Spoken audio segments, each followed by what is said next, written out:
Greetings, we are live. And I think we Yay! did a successful countdown, kind of.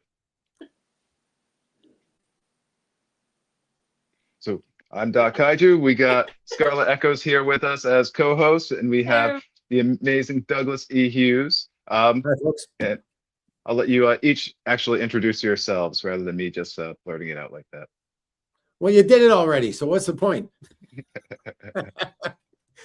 I do lives for various channels like Generally Be Deep Dive, Sci-Fi Vision, and this one, and Cyber Queen Media every once in a while.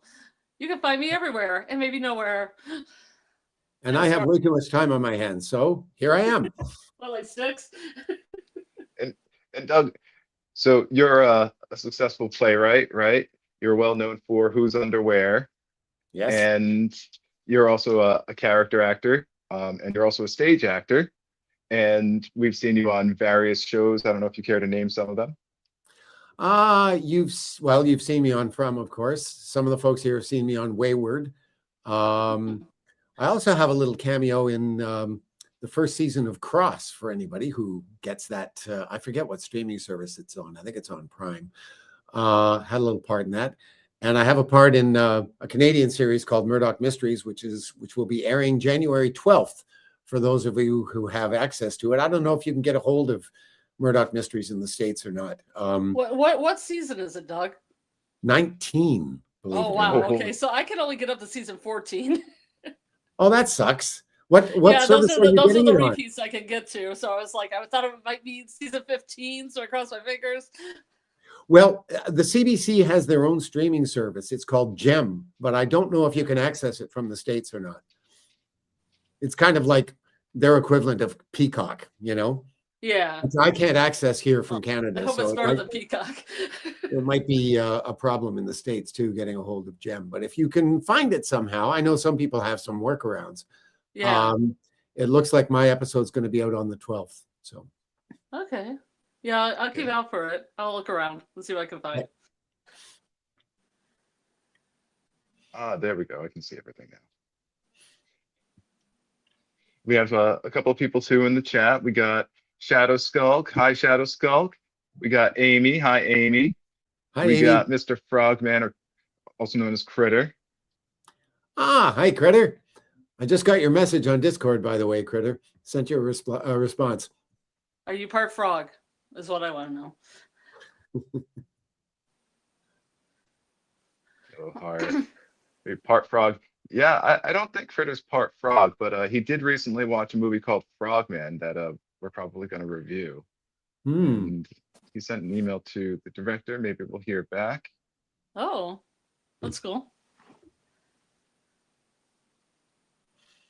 All right. So, figure we should hold on. All right. Have you been sick too, Amy? We were just talking about that, Scarlett and I. Well, I guess it's that time of year, isn't it? Oh, they were all sick. Yeah.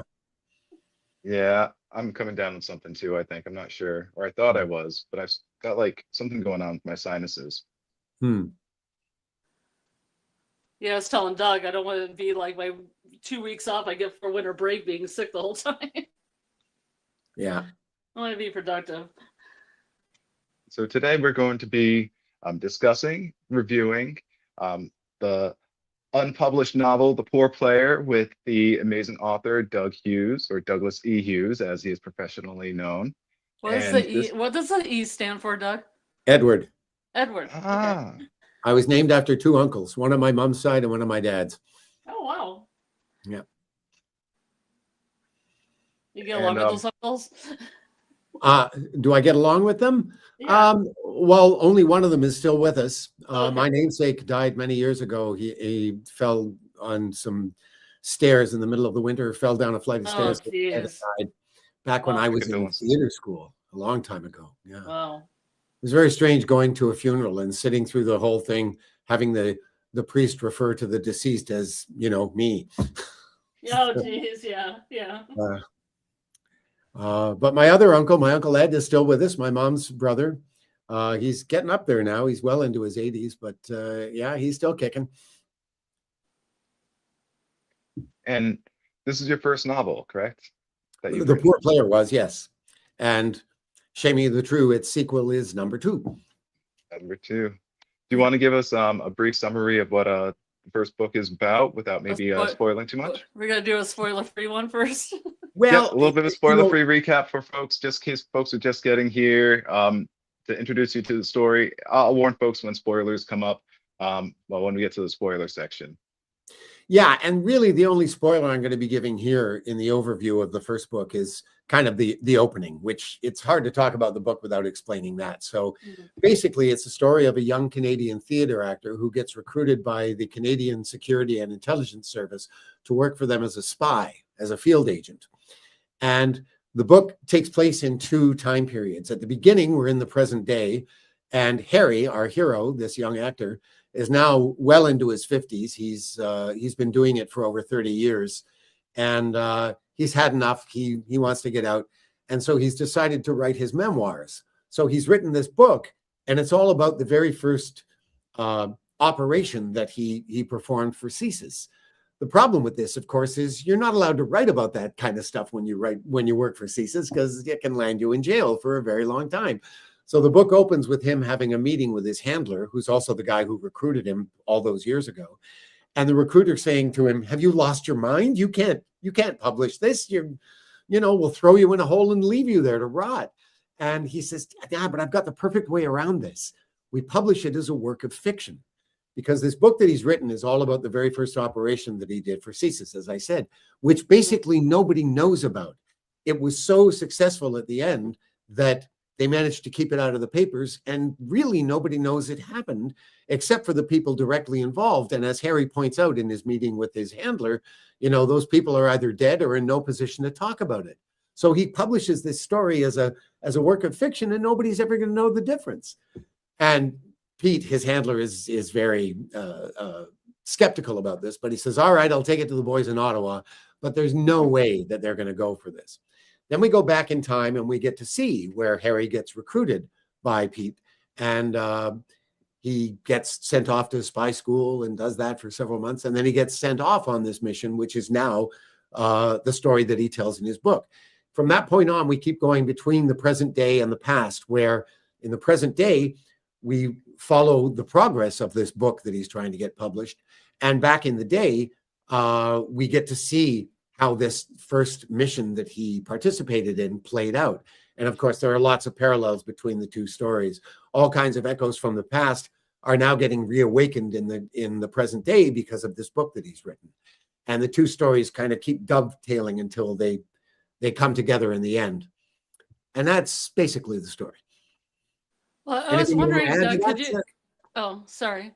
Sorry, go ahead, Scarlett. Could you go a little bit into the CSIS for people that don't know what CSIS is? Yeah, Yes. It's the Canadian Security and Intelligence Service, and it's kind of you don't really have anything quite like it in the States. It's a little bit like the FBI. It's a little bit like the CIA. It's an intelligence service, but they don't actually have the power of arrest. They can't arrest anybody. If they find somebody doing a crime and they want to have them arrested, they have to call in the RCMP to do that for them. It was created back in 1984, and it was created out of the RCMP because until CSIS existed, the RCMP, which is kind of like the national police force in Canada, it's really closer to the FBI, although again, it's not quite the same thing. So that's the Royal Canadian Mounted Police. That's right. Okay. They were responsible for intelligence and stuff like that. The problem was they were breaking laws left, right, and center as they were trying to do their job. And there were so many scandals that happened that the government finally decided we have to create a separate security service to handle this stuff and take it out of CSIS's hands. So hence they created CSIS, and CSIS started gleefully breaking all the laws that the RCMP used to break when they were handling this stuff. And that's basically what's been going on ever since. And I think CSIS was also addressing a lot of the issues that you were referring to here in the book too, or dealing with some of these things like investigating activist groups and a little bit of the political intrigue that might have been involved in it. But it seemed like it was focusing, at least for a while, mainly on combating terrorism. Well, yeah, from well, what I- anything of a of an intelligence nature is really in CSIS's bailiwick.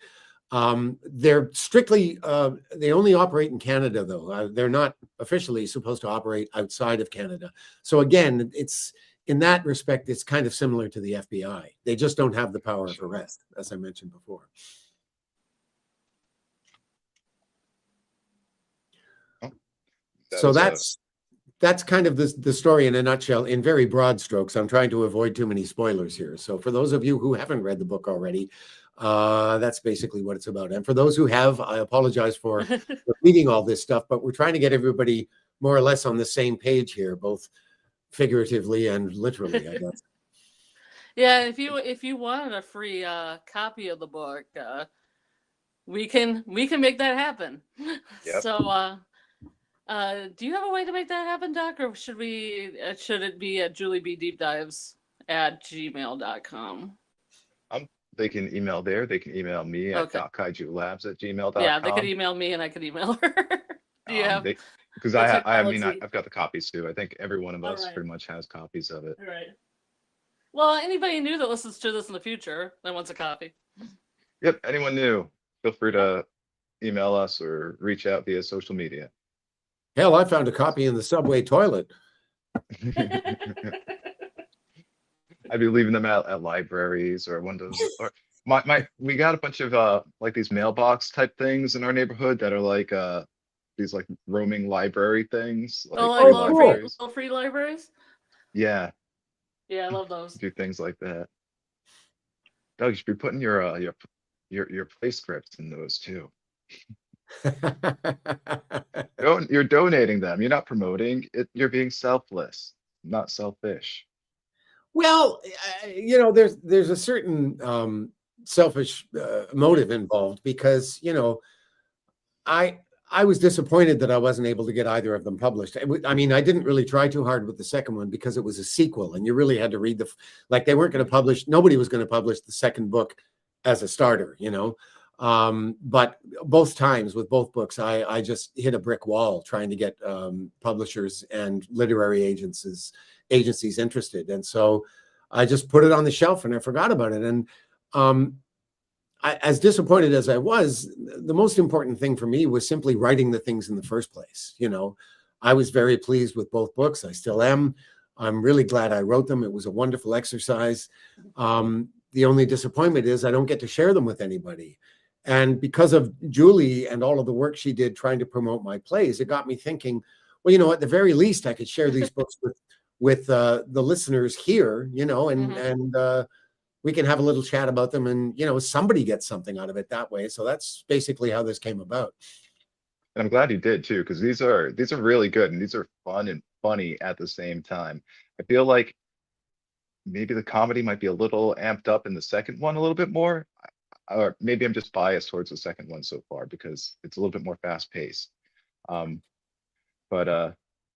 But yeah, I think you did a great job with these, and I'm pretty surprised that you weren't able to get them published. But I feel like publishers kind of like overwhelmed with submissions, so I don't know. That's a big part of it right there. And just to put things into perspective for you, I think I was telling this story on one of the earlier Storytime lives that we did. A guy that I know, I met him years ago as an actor. We did a show together. We did a school tour together, actually, many years ago. But he was primarily a writer. And he has 3 books that were published by, it was one of the big publishers here in Canada. It was like Random House or somebody like that. And all 3 books were bestsellers, and they did quite well. And I bought all 3 of them. I loved them. I thought they were great books. And they let him go after that. And I was doing an audiobook for whichever publisher it was. And they, I mentioned the books to one of the people who was connected with the recording of this audiobook. And of course, she knew the guy and she said, yeah. And I said, doesn't he have any more coming out? Because there were the 3. And then it was like radio silence after that. And she said, no, we had to cut him loose. And I said, why? And she said, well, we just didn't sell enough books to justify investing in another one. And I said, but they were all bestsellers. She said, yeah, but that's not that many books actually. And when you look at the huge expense in publishing a book like that, they've really got to sell really well for the publisher to make any kind of meaningful return.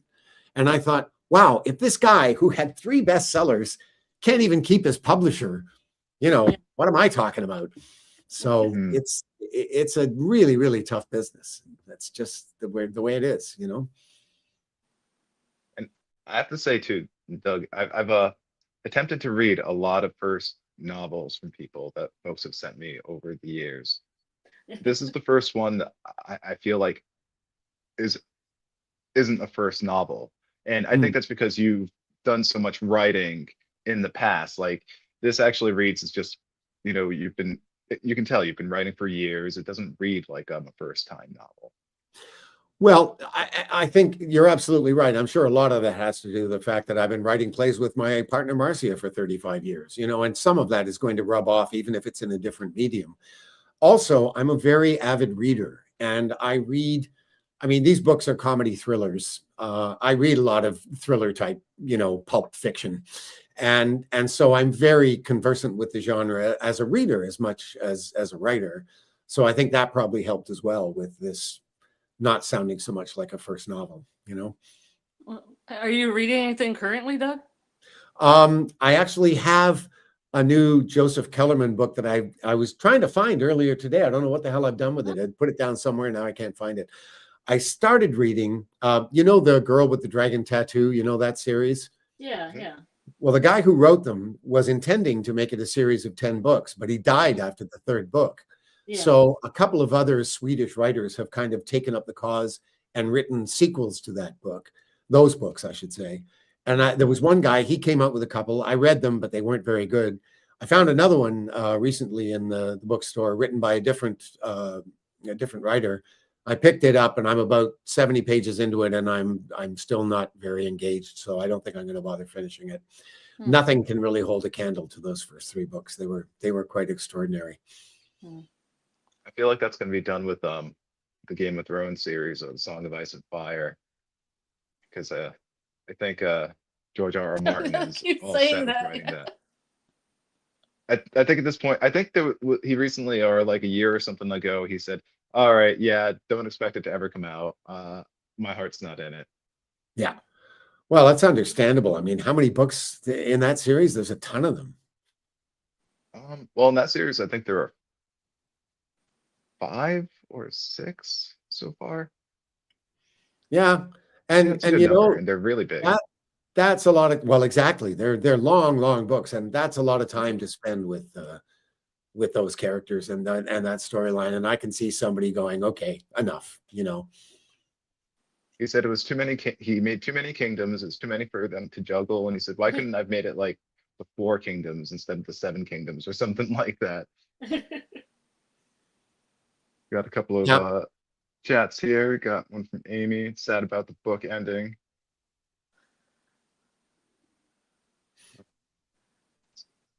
That's that. Got one from some critter there, and that's why I have the second device, because it makes it harder for me to read them. And Critter, I toyed with the idea of self-publishing. I explored that a little bit, and the long and the short of it, I mean, what I got back from the people who do it is, if you want to be successful at it, you basically have to spend your 24 hours a day on social media flogging your books. And I thought, yeah, I would sooner stick needles in my eyes than spend my day doing that. So I'm content to just let them sit on my laptop collecting virtual dust. Yeah, if you have a certain genre, you can go to like steampunk conventions or and if you have speculative fiction or stuff, you can do it that way as well. But it is hard. It's hard to sell copies. Or you can like print out posters and stickers too. I've done that. There's also such a a stigma attached to self-published books too, that you've got to work against that as well. And I just thought, that's a particular cesspool I don't want to step into. So, I think that might be changing though, because I think that it's becoming more accepted. It's better than it was, but I mean, I've had a couple of self-published books given to me. Well, one of them I actually purchased, another one was given to me, and I literally, with both of them, couldn't get past the first page. Yeah. I just thought, Yeah. I was very surprised in both cases, but yeah, they're just terrible, because there's no quality control. There's absolutely none. You don't have you don't have an editor, you don't have Yeah. a publisher. You're completely on your own. You can publish any old schlock. I mean, there are Yeah. exceptions to the rule, like the guy who wrote The Martian, for instance, Yeah. which is a brilliant book, but those guys are few and far between, it seems. Yeah. Hey, Tabitha. Hey, Yeah, Tab. I was part of a writers group where everybody just edited each other's stuff, so you had like maybe 1 or 2 people editing your stuff before you put it anywhere. And that's great. I mean, that's one of the benefits of groups like that, Yeah. getting feedback from other people and stuff, And that's another thing that's kind of neat here, just hearing people's, whether it's questions or complaints or whatever about the book, all that stuff is grist for the mill for me. So, throw it at me. Hi, Just Me. Welcome. Hey, Just You. Oh, by the way, Just You, I tried to send you a message on Discord, but it wouldn't let me because apparently we aren't friends on there yet. But I wanted to say thank you for your message. I didn't get it until today. I really appreciated you sending me that. And I love your voice. Oh, and have you heard her sing yet? Because she can sing too. No, I've just heard her talk, but that was pretty sweet. Hey, Bill Chill. We got Bill Chill. All right. So that was our spoiler. All right. So Doug, what made you decide to do this as kind of like an espionage thriller? And because like this seems like autobiographical as well. Well, I'll tell you that when I first thought about writing a book, I thought about writing my memoirs. And I was going to call it A Man of No Importance because I actually did do a show called A Man of No Importance here in Toronto. And I did get nominated for a Dora Award, by the way. Nice. Congrats. In fact, oh, hang on a second. I'll be right back. I got something to show you. I have to ask him who he was running against. Where are you, Doc? Where are you right now?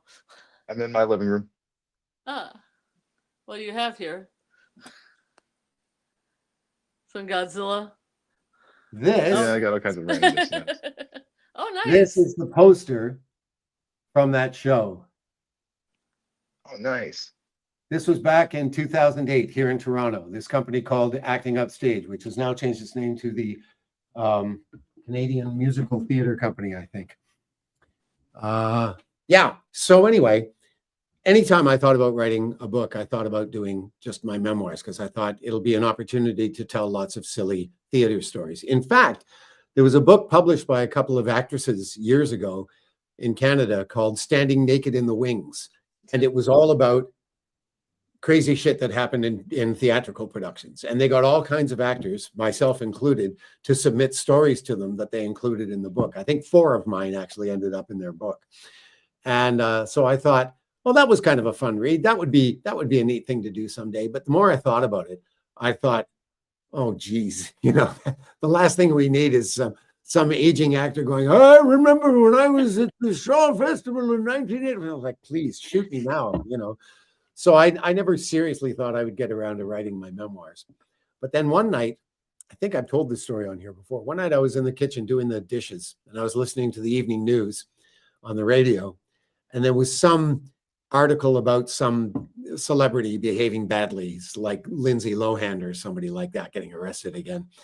And I started reflecting on something that I'd reflected on many, many times throughout my career. And that is that the central irony of being a Canadian theater actor is you spend your entire career in this very public pursuit and you do it in complete and utter obscurity. Nobody has any idea who you are, And I've thought about that many, many times over the years, but suddenly on that particular night, for some reason, I had a new thought. I thought, when you think about it, a theater actor would make the perfect spy because they're comfortable with taking on roles. They're comfortable with improvising. They're comfortable with they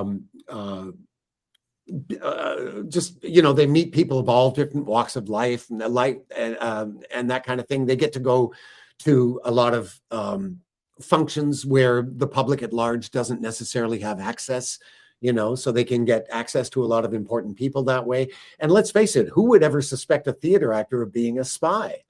And that was the beginning of the idea. I thought, oh, that would be a way I could sneak some of those silly theater stories into a more interesting medium, and so that's where I came up with the idea. And did you take any inspiration from or get any inspiration from like any films or books or anything like Well, that, do you think, too? yeah, there was one thing that was always at the back of my mind. It's like, all right, you're going to write a thriller, then you want to play with some of the tropes that are common in thrillers, and particularly James Bond, Mhm. So a lot of the choices that I made with Harry were either attempts at, well, no, they were all basically the same thing, and that is taking some of those tropes and just turning them on their head a little bit. For example, in James Bond, there's always the Bond girl, there's always the lead that he has a relationship with throughout the whole book or the whole movie. But those women are always completely disposable, and they only last through the one story and they're gone, they're out of there. And I thought, I'm not going to do that to the women in this book. It's going to start looking like that's where they're going. But Harry is going to have relationships with these people. These people are going to become part of his life. It's not going to be this sort of James Bond type relationship, where he just kind of seduces them and loves them and leaves them, And so there was a lot of that going on in the background when I was putting the book together. Anytime I came up with one of those tropes, it's like, okay, how can I just sort of turn this a little sideways? Mhm. And you also, with your skills, help those women psychologically too, I'm going to say, with your gift. Sorry, could you repeat that? Oh, sorry, I'm a little sick. The women that your character helps in the book, he helps them with his gift of getting them to know themselves. Yes, but there's something else that's important about Harry's emotional attachment to these women, and that is once he becomes emotionally attached to them, his superpower, his ability to read people like a book fails him constantly, like he's constantly being surprised by the women in his life that he's crazy about, because he can't do that thing that he does so naturally with everybody else. Once his emotions are involved, as he says himself, that ability kind of goes out the window. So I've noticed that you seem to have a thing for like intrigue and noir and like the whole like jazz theme that tends to go with it. Yeah, I think so. I think some of that may be inspired. I don't know if this is true, but there was a brilliant Steve Martin movie that came out back in the early '80s called Dead Men Don't Wear Plaid. Have you ever heard of this movie? Oh yeah, I love that movie. No. I have a copy of that movie. Yeah, so do I. It's a genius film. What he does is he's created this extremely convoluted story. It's all set in Los Angeles in 1946, and he's playing a private detective. And it's your typical film noir kind of story. It's all shot in black and white. And what he has done is he's taken clips from famous film noir movies and spliced them into his movie, so that he has, conversations. He has phone conversations with Humphrey Bogart, and he has a prison meeting scene with what's his name, Jimmy Cagney. Done up in drag to be Jimmy Cagney's mother. He has a love scene with Ingrid Bergman. Stuff like that all through the film, and it's brilliantly put together. I mean, continuity-wise, it must have been a nightmare to do, but it's a fascinating story. And again, there's something about him sort of taking the tropes of that genre and just completely fucking with them. That this just so much fun. And I think that was probably in the back of my mind as I was writing this book too. And one of the other things that you infused like was like this great sense of humor that I think just comes from your sense of humor, because I think that Harry also has another superpower, which is sarcasm. Well, if he does, that wasn't conscious. That was just, that's probably one of the autobiographical aspects of the book that was going to find its way in, whether I was aware of it or not, And Vibrant Numerals is here. Hi, Vibrant. Welcome. Um, I thought I had another question on my mind, but I just distracted myself with laughing. Scarlett, do you have another one before we get to spoilers? I don't know. Except to say, Dead Man Don't Wear Plaid is one of my favorite Steve Martin films, and everybody should see it. It's kind of under the radar, but it's great. A brilliant film. It's just, and the problem is it came out the exact same week that E.T. came out. Yeah. So it died at the box office almost immediately, and I was so disappointed when that happened because I thought everybody's going to miss this piece of genius. If you haven't seen it, folks, I recommend it very, very highly. It's a scream. And Carl Reiner is in it too. He has a nice little cameo. Yeah, maybe we could do it for a watch party sometime. That I actually suggested it to Julie once. I don't know if she ever got around to showing it. Yeah, that's because she's got like 200 movies on her list. Yeah, no we kidding. still haven't finished The Residence. Yeah. Oh, really? That's funny. I was just thinking about that the other day because I was wondering how it all ended. Yeah, I don't know. I haven't seen the last episode yet either. So we just basically put in all our whodunits and we didn't finish it. So I'm just thinking, Doc, if you have any more questions about the first book, absolutely. But we should probably open this up to the people who've read it or even those who haven't read it. If you have any questions, feel free to throw your 2 cents worth in, and we'll try and get to them. One more question before we go to spoilers, though. Is there anything that you think that folks should keep in mind or be thinking of, or any themes that you think people should be thinking of as they're reading? You might say no. No, I can't think of anything off the top of my head. I mean, I think most of the stuff in the book that I want people to think about is pretty self-evident anyway. They don't need any guidance from me to figure that stuff out. I mean, this thing isn't exactly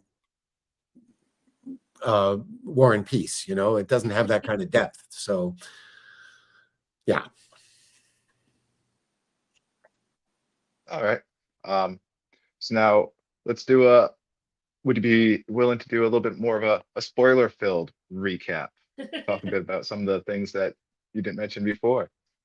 Sure. So if you don't want spoilers. Oh yeah, spoiler warning. I got a banner for that somewhere. Oh, I'll put a timestamp on it when we come back. It'll be like skip to whatever.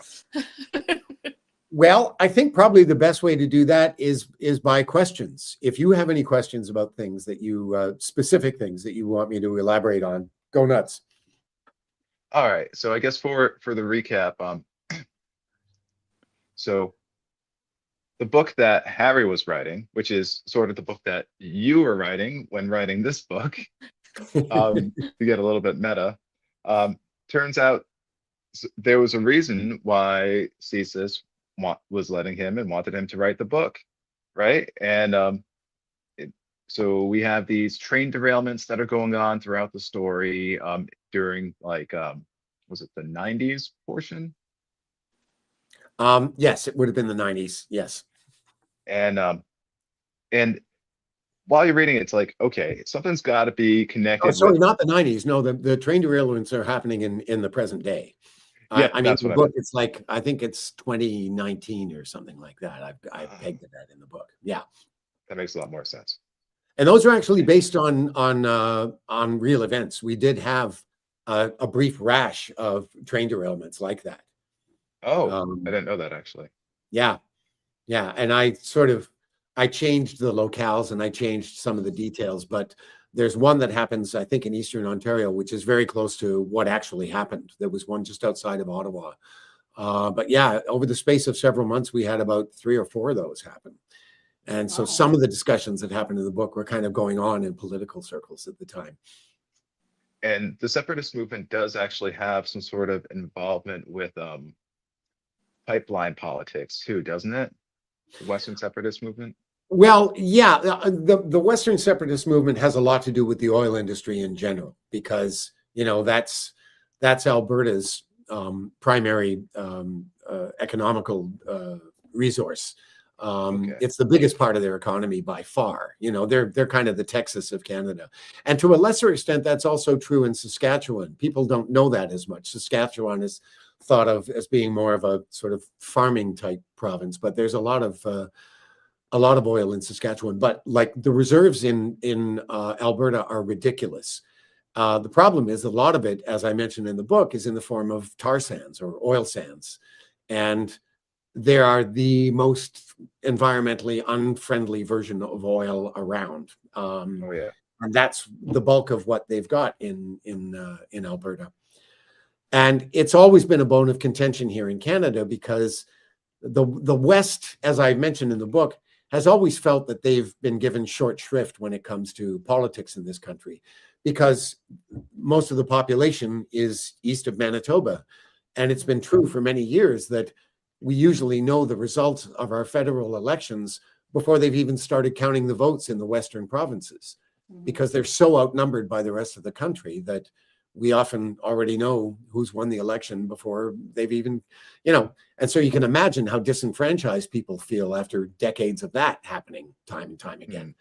But that, coupled with the whole oil industry thing, that came to a head back in the 80s. The first Trudeau government, Pierre Trudeau, came up with this program called the National Energy Program, which I talk about a bit in the book. And basically what it was a federal tax grab from the oil companies in Alberta. And they used it as a way to, this all happened as a result of the oil embargoes that were happening in the Middle East back in the 70s and that kind of thing. The Canadian government tried to come up with some way to protect Canada from that kind of thing happening in the future. So they thought, well, we're going to try and boost domestic oil production, but we're going to tax the hell out of it to keep the prices artificially low at the pumps. And of course, predictably in Alberta, they thought, oh yeah, this is, you're just taking a lot of tax money off of us to spread it around the rest of the country. Thank you very much. And that's really where the separatist movement out west kind of found its feet, because it's like, we don't have to stick around and take this, and so it wasn't called the Western Separatist Party, though. I can't even remember what the first separatist movement was called, but it actually spawned a political party called the Reform Party. And the Reform, they were all about wanting to get the Western provinces to separate from Canada. And they actually got some federal guys elected for a while. They never really got to the point where they were threatening to take over the country, as the federal government. But they were a real thorn in the government's side. And eventually they amalgamated with the Conservatives, which has been a party in Canada since forever. And the remnants of the Reform Party still exist in parts of the Conservative Party to this day. And I imagine the Conservative Party kind of mirrors our Republican Party to some degree. To a very great degree, yes. In fact, the guy who's running it right now, his name is Pierre Poilievre.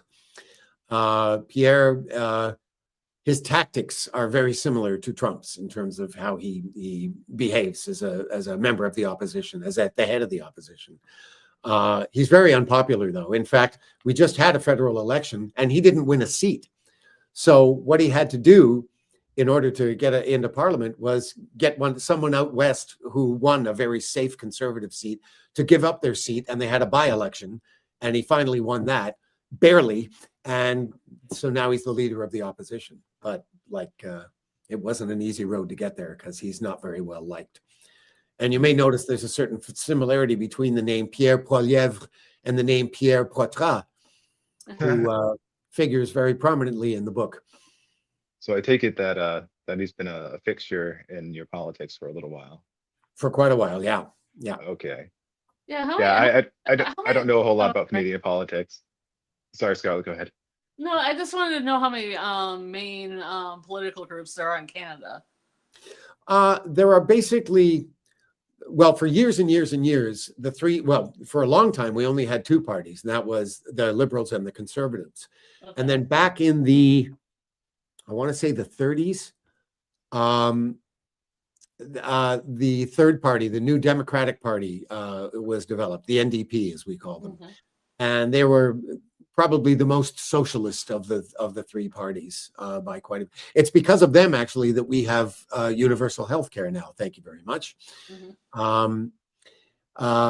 And then with speaking of separatist movements, when the whole Quebec separatist movement started to gain ground, they got a new provincial party called the Parti Québécois, who were all about, trying to get a referendum to get Quebec to separate from Canada. And they succeeded in 1996. They got a referendum.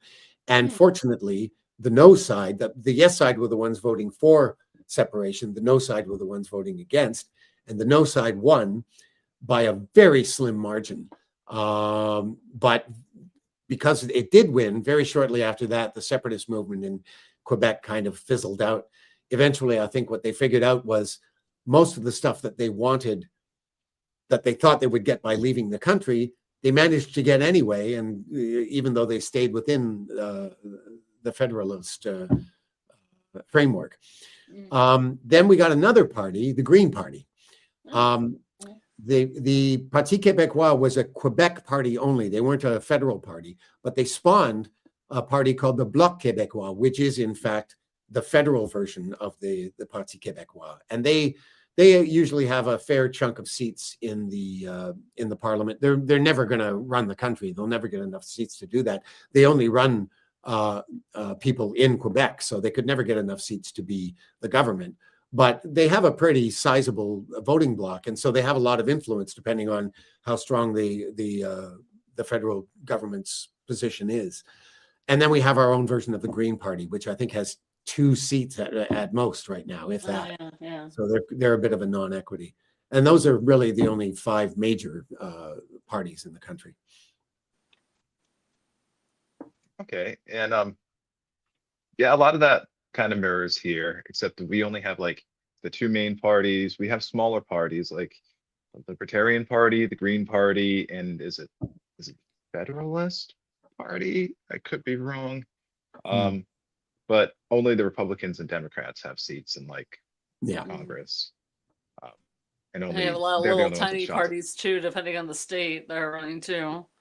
Yep. Some of them too also work together with the larger parties, and so it'll be like a smaller party, but they're like calling themselves a party, but they really work under the umbrella of another party. Well, and given your system, it would be extremely difficult, I think, for someone to establish a third party anyway, to get enough of a popular following to form a third party, Ross and the 2 major parties, most of that is possible. Yeah, like and the 2 major parties work together. Kind of close.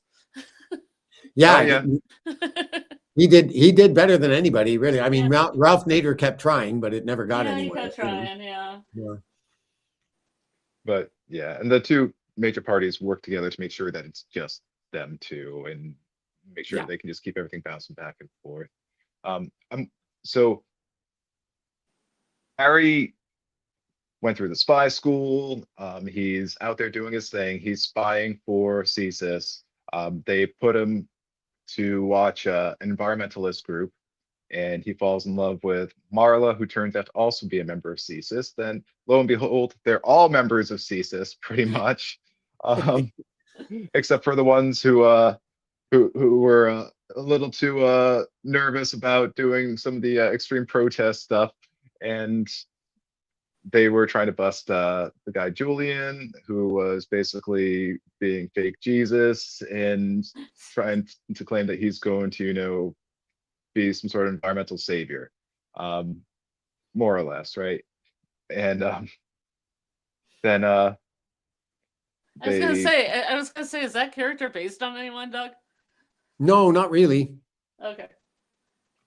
They foil his plot, and then we're like in the future, well, the present, and now Harry's writing his book. So, Doug, do you want to explain why CSIS was what was CSIS's plot with Harry and his book? Okay, there are 2 aspects to the book that when I first wrote the book, I paid an editor to go through it, and give me feedback. And there were the 2 things that you just mentioned were the things that drove her craziest. The one was the train derailments, what was going on with all these trail derailments and all the way through the book. She was great because, I printed out a manuscript for her. And so she wrote all of her notes right in the manuscript. And every time the whole question of, the other thing was like, why did the book get published? Like right from the beginning, it's like, why is CSIS going along with this? And every time this subject came up, she's like, why? And when it finally gets explained, she's like, oh, thank you. And it was the same thing with the trail derailments. It's train derailments. This is something that goes on for the longest time in the book before we finally figure out what this is all about. Initially it just looks like a string of accidents, but then of course we discover, no, they're acts of sabotage. Somebody's doing this for a reason. With regard to why CSIS agrees to publish this book, the stated reason is that they know who the person is who's responsible for these acts of sabotage, these train derailments. And they're hoping that by publishing this book, they're going to smoke him out, that he's going to reveal himself and they're going to be able to finally get their hands on him. Neither Harry nor his handler, Pete, are very optimistic that this plot is ever going to work, but this is the stated purpose. This is what they get told, and Harry is going along with this idea for the longest time, thinking that that's what they've got in mind. He doesn't have any faith that it's going to work, but he's just following orders. We find out much later in the book that's not what's going on at all. That in fact, the people at CSIS are behind these train derailments, that it goes all the way up to the Prime Minister's office, in fact. The reason that these train derailments, these acts of sabotage have been going on for so long, and the people doing it with complete impunity, is because they're backed by the damn government. And Harry is the one who finally puts all of this together. And this guy, Julian, who, we thought, well, this is the other thing about Julian. He meets Julian back in the 90s when he's just starting out on his first mission. And Julian gets killed at the end of the mission. Well, then we find out in the present day, very late in the story, that he wasn't killed. In fact, he faked his death. He's still alive. And he's the one who's behind all of these acts of sabotage with the backing of the government. And so this, of course, leads to another showdown between Harry and Julian, very much like what happened 30 odd years ago when they first met. Only this time, one of them isn't going to live. So CSIS has published Harry's book and has got him out doing this public relations routine with the stated purpose of trying to find out who's responsible for these train derailments, just kind of as a cover story. They're trying to make it look like they're doing something to find out who's responsible for this whole mess, when in fact they're the ones responsible. So it's all a huge conspiracy, and this is their way of trying to cover their butts, which is something that Harry eventually puts together.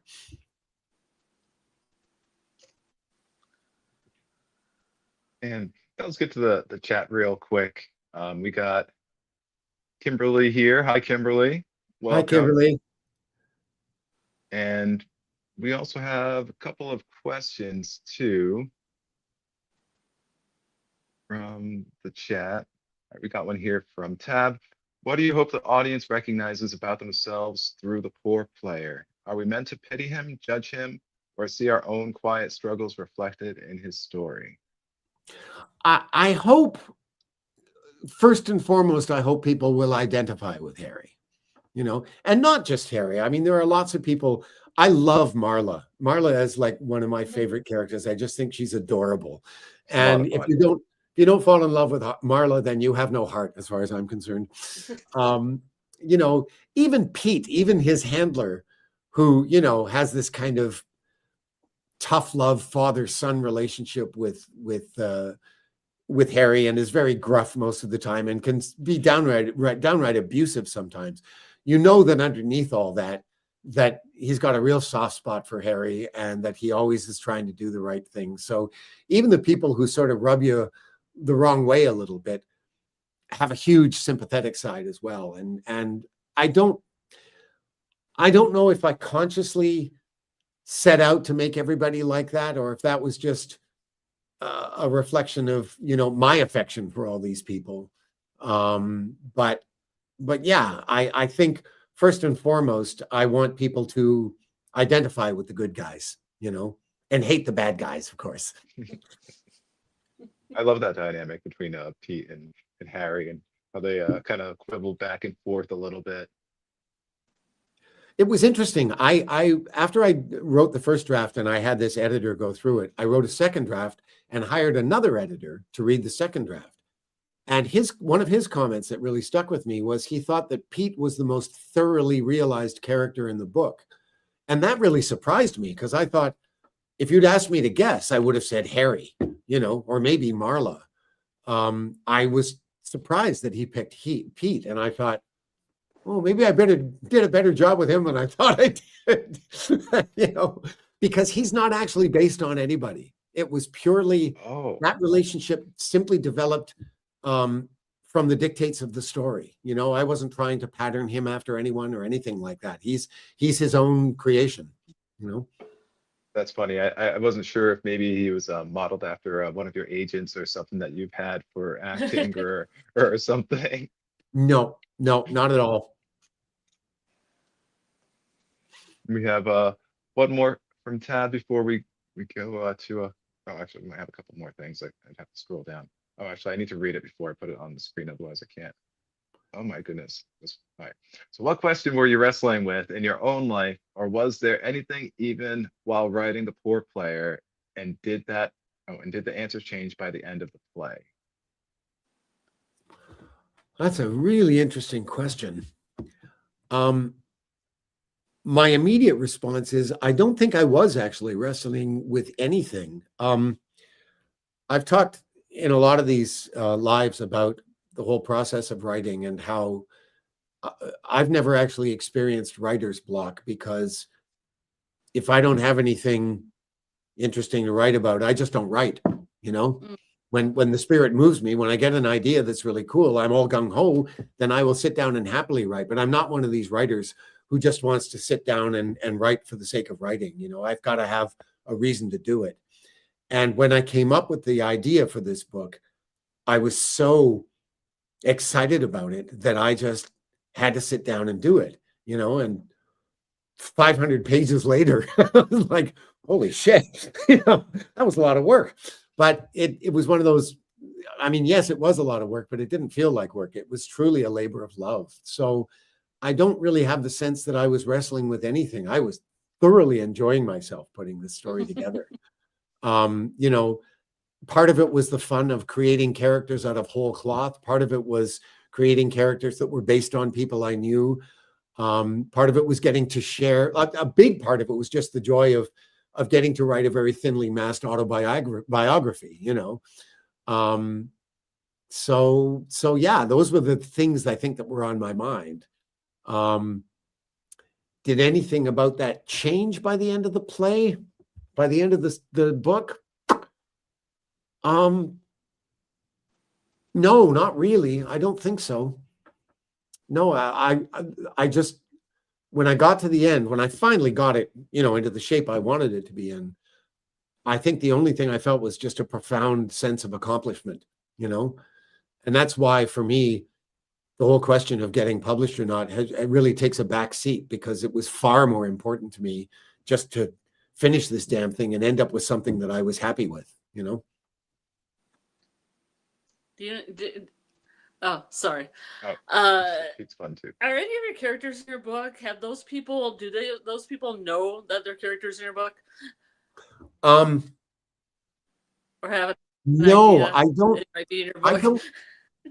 I don't think I have ever spoken to any of the people that I've based the characters on. Some because I've simply lost touch with, and some because they wouldn't be very happy if they knew.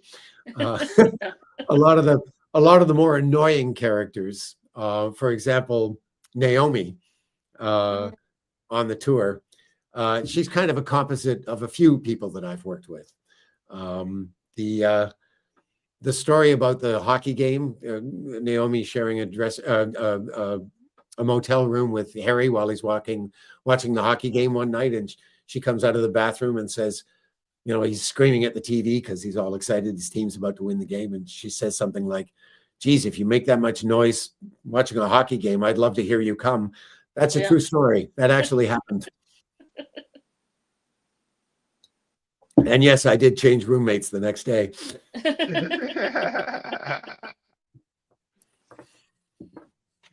Tab says she can definitely relate to the characters.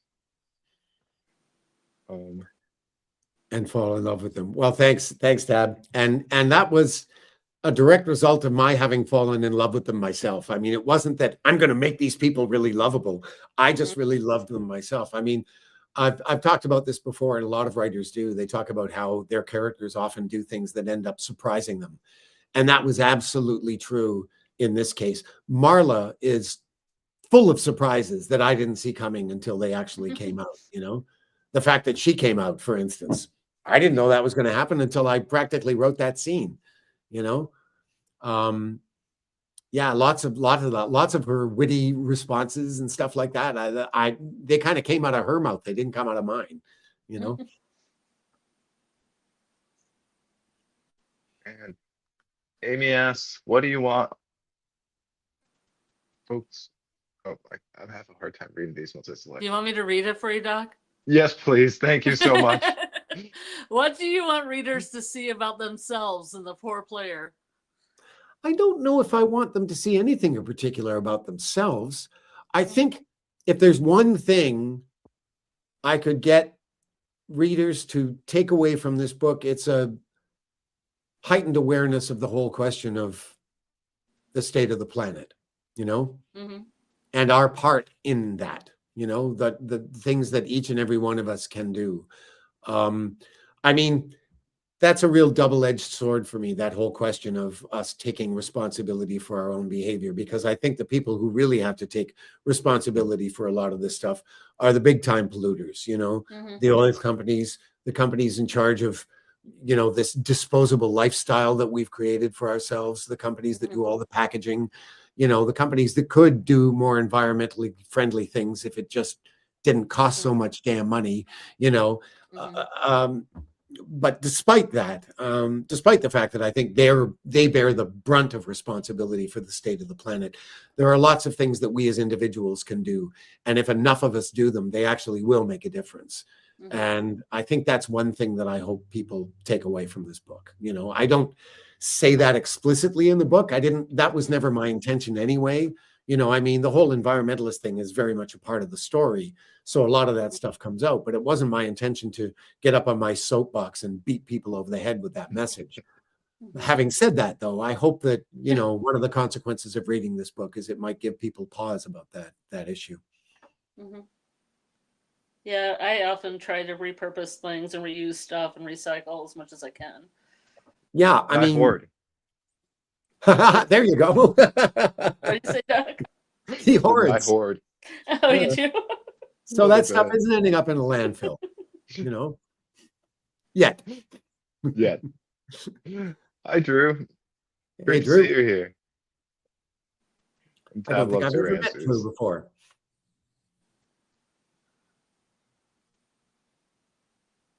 All right. I try to do everything with as natural materials as possible too. I can make something out of wood or paper or some renewable resource instead of plastic. I really try to eliminate plastics. Yeah, me too. And paper to the extent that I can, although that's hard, you know. Yeah. Further worries about the You want me to planet read for his this? future. Oh yeah, go ahead. Sure. Mr. Frogman says, dude, it was 90 degrees in December today. I worry for the planet of my son's future. I 70 also degrees. do. Me too. Yeah. Critter, you're in England, aren't you? No, Alabama. Oh. Well, 70 yeah, it's in a little bit Alabama. warmer there than here. Yeah. I was in Alabama in around this time of year in 2001, 2002. And yeah, it was more like about 50s at the time, I think.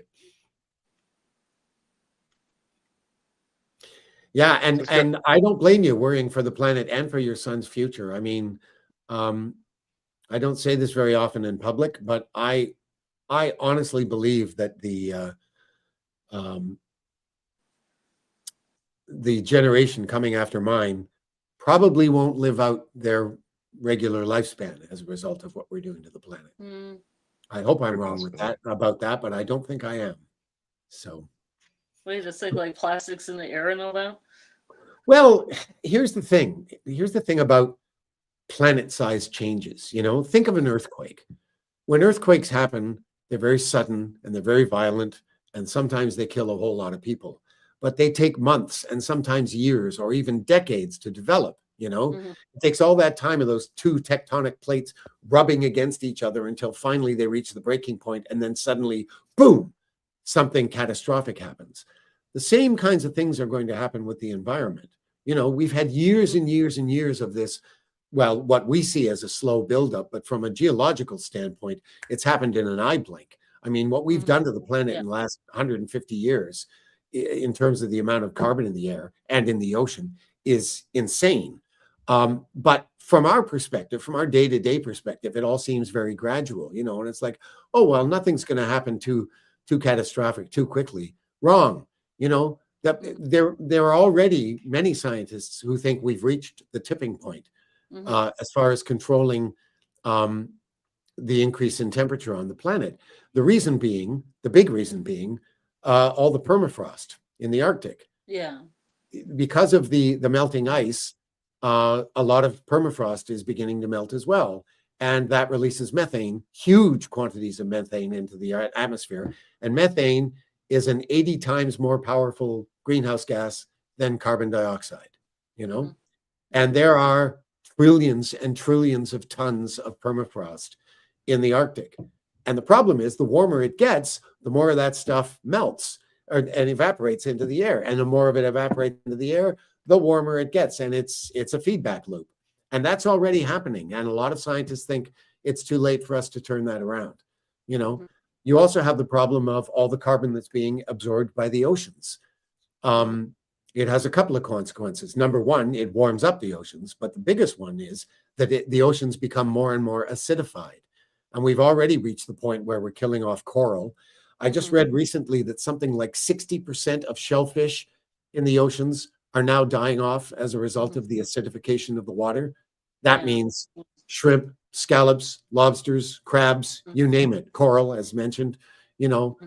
That's the food chain in the ocean. If that goes, it's not going to be that much longer before we go, and it's those kinds of things that the average person doesn't even know about. And you just think, God, if people could just wake up and become more aware of this stuff, maybe there'd be more pressure on us to do something and do something drastic. Because if we don't do something really fast on a large scale, we're basically fucked. Now I'll get off my soapbox. No, I agree with you, though. Well, I was just thinking about polar bears, too, being displaced by that as well in the Arctic. And they're not the only somehow one. They get onto the island and lost. Yeah.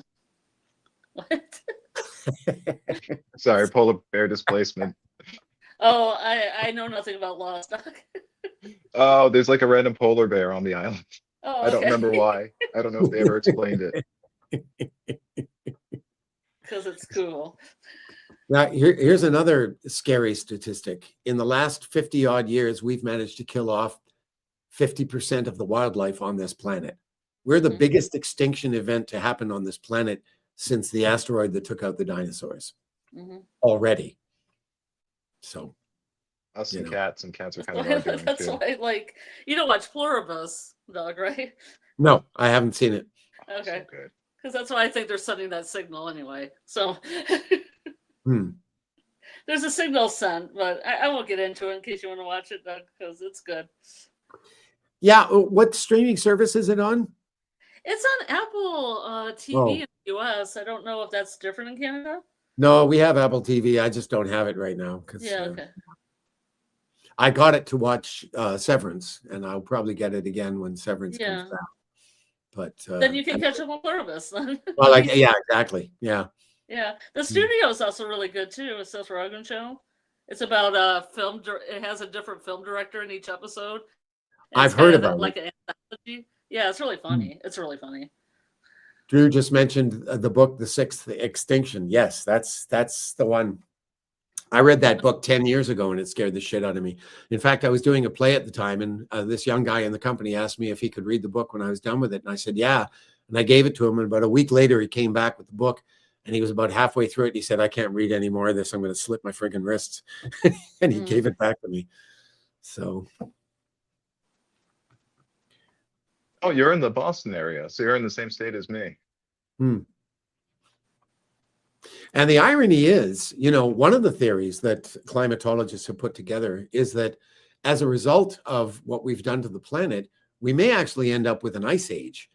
And this was the basis of that movie. What was it called? The Day After Tomorrow, Oh yeah. where there was Okay. a sudden ice age. They kind of broke a lot of physics laws to tell their version of the story. But the basic theory is this: because of the melting ice in the Arctic, a lot of cold, fresh water has been coming down into the Atlantic, and it's disrupting the Gulf Stream. And the Gulf Stream is part of a worldwide stream of, a current that goes all the way around the world in all sorts of different kind of permutations. If you break that stream up, which this cold, fresh water coming down from the Arctic threatens to do, you can actually end the Gulf Stream. And that one of the consequences of that is we'll end up with a mini ice age, which might be the planet's way of trying to fight against what we're doing to it when you think about it. Yeah. We're actually kind of due for an ice age soon too, though, I think. So maybe we'll lucky and the global warming and ice age will coincide. Well, hopefully before we kill off too much of the food chain and we end up starving to death anyway, Or before we're all robots. Or taken over by the robots. Yeah, I can take it over by ChatGPT. Something. Yeah, ChatGPT will be running our lives. Oh man. The new religion. Scarlett, do you want to get the first interview question? Oh, I can ask one if you want. Let me get first. them off because I didn't know we were going that direction. I got a bunch if you want me to ask first. It's fine. Hold on. Okay.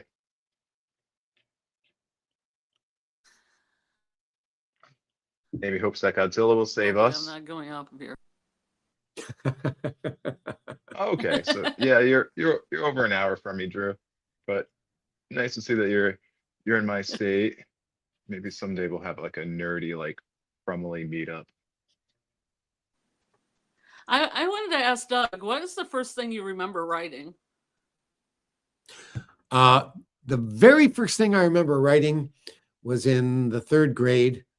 I wrote a little scene between 2 Tyrannosauruses, of course. Ah, nice. Which my best friend and I performed, wearing construction paper T-Rex heads, which made it very hard to see the script, which we hadn't memorized. So it was kind of a bit of a theatrical failure.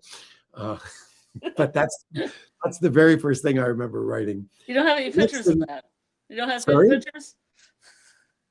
No pictures. No. This was just an in-class thing that we did one day. The following year, I wrote my first quote unquote play. It was all of 5 minutes long, and it was entirely in Italian. Really? Yes. Did you know Italian? Well, I knew enough at that point to write a play in Italian. I've told the story on here before, but we had to do a project on a country in my class that year. And this was the 4th grade. And there was a guy on my hockey team named Bobby Monaco. And he was the baby of the family. He was the same age as me. We were like 9 at the time. And he had a bunch of older siblings, one of whom was a sister named Lucia, who looked like Gina Lollobrigida. She was like drop dead gorgeous. Yeah. And I was madly in love with Lucia. But, I was 9, she was 22. I don't think it ever would have worked.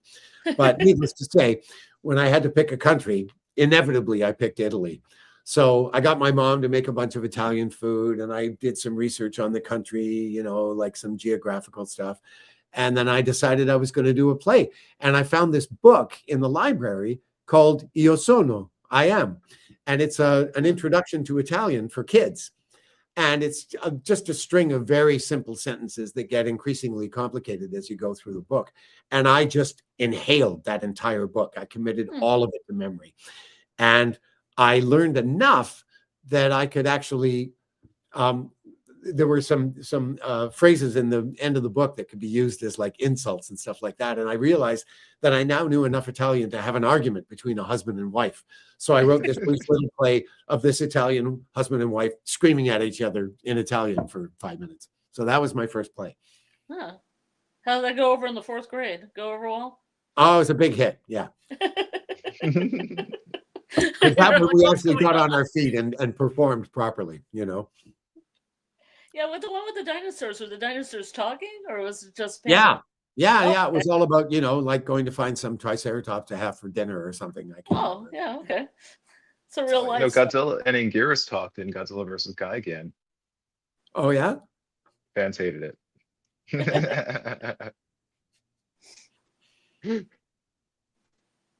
But yeah, no, that did happen. I do want to call out some bullshit here in the chat, though. We got Critter here saying that he'd be riding Batra instead of Mothra. Critter, we all know that you're too nice for that. You wouldn't be riding Batra. You'd be like crying at all the people, like, you know, being destroyed by him as you're on his wings and he's shooting everything with lightning bolts and lasers or whatnot. You're lying. Anyway. So Intensity. so Doug, your protagonist, Harry Hargreaves, says he wrote the book because 30 years of work lay well outside the boundaries of my own moral comfort zone, and he needed to shake things up. Yet this decision seems to run deeper. Within the clandestine world of Cesis, Harry already possesses the ultimate validation. He's a legend, the man who saved the country. What is the psychological paradox at play here? Why does a celebrated hero of the secret world feel a compulsion for public validation, especially when it jeopardizes his life and operational security? I don't think that his motive is public validation, actually. I think he just, it's much more basic than that. He just wants out, you know? He sees this as a way out, like his, as he mentions in the opening scene, his writing career isn't going anywhere at the time. His acting career isn't going anywhere either. And the older he gets, the more bleak those pictures look. This is an alternative. You know, this is something he can do to shake up the status quo. And yeah, I think the 30 odd years that he's been doing this have worn on him, morally speaking. And part of this is a way to escape, you know. I mean, he could just retire, but you know, this is way more interesting. Oh yeah. Oh, And Yeah, plus, fast. you know, I mean, he's going to have his government pension and all that, but you know, he's still got to eat, right? Like, there's part of it is I think just a career oriented decision too. You know, it's, you know, maybe he'll write another book if it does well, kind of thing. You know. Yeah, I was gonna say, do you think you'd ever write a third book in the series? I'm thinking about it. Yeah, I already have a title. I just Oh. have to figure out. I've sort of been kicking the idea around in my head, but it hasn't gotten sufficiently interesting yet. When it does, I'll start writing it. In an early next one. Sorry. In an early conversation, Harry's handler Pete offers a classic axiom: if it ain't broke, don't fix it, referring to Harry's perfectly unassuming cover as a marginal actor and playwright. Could you explore the inherent conflict between the craft of spying and the act of writing? How does the impulse to reveal, structure, and create a narrative fundamentally oppose the discipline of covert operations? Well, the answer is kind of in the question, because covert operations are, by definition, the antithesis of the creative writing process. You know, what Harry is proposing to Pete at the beginning of the book is anathema to anybody in that business. You know, you don't do that. You do not talk about what we do. You just don't. I don't care if you're going to sell it as a piece of fiction. This is a crazy idea. You know, like, yeah, it runs entirely counter to, and I think that's one of the reasons why he does it, because for Harry's entire career, I mean, let's face it, this was not a CSIS agent who became an actor. This is an actor who became a CSIS agent, right? He is at heart an actor and a writer. He is a creative person. And so he's been chafing against the strictures of CSIS as long as he's been a part of it, you know, and there's a part of him that's kind of anti-establishment to begin with, you know, and so he's always chafed against the restrictions placed around him by his career with CSIS. It's always been a bone of contention, and this is a way of freeing himself from that. I think one of the things, so that there seems to be a little bit of a connection between the act of writing and the act of kind of like being a CSIS agent, is that trying to decide what to reveal at what time. Like as you're like telling the story, obviously you can't tell like everything all at once. There are things you have to like seed for later. And I was just thinking of that connection.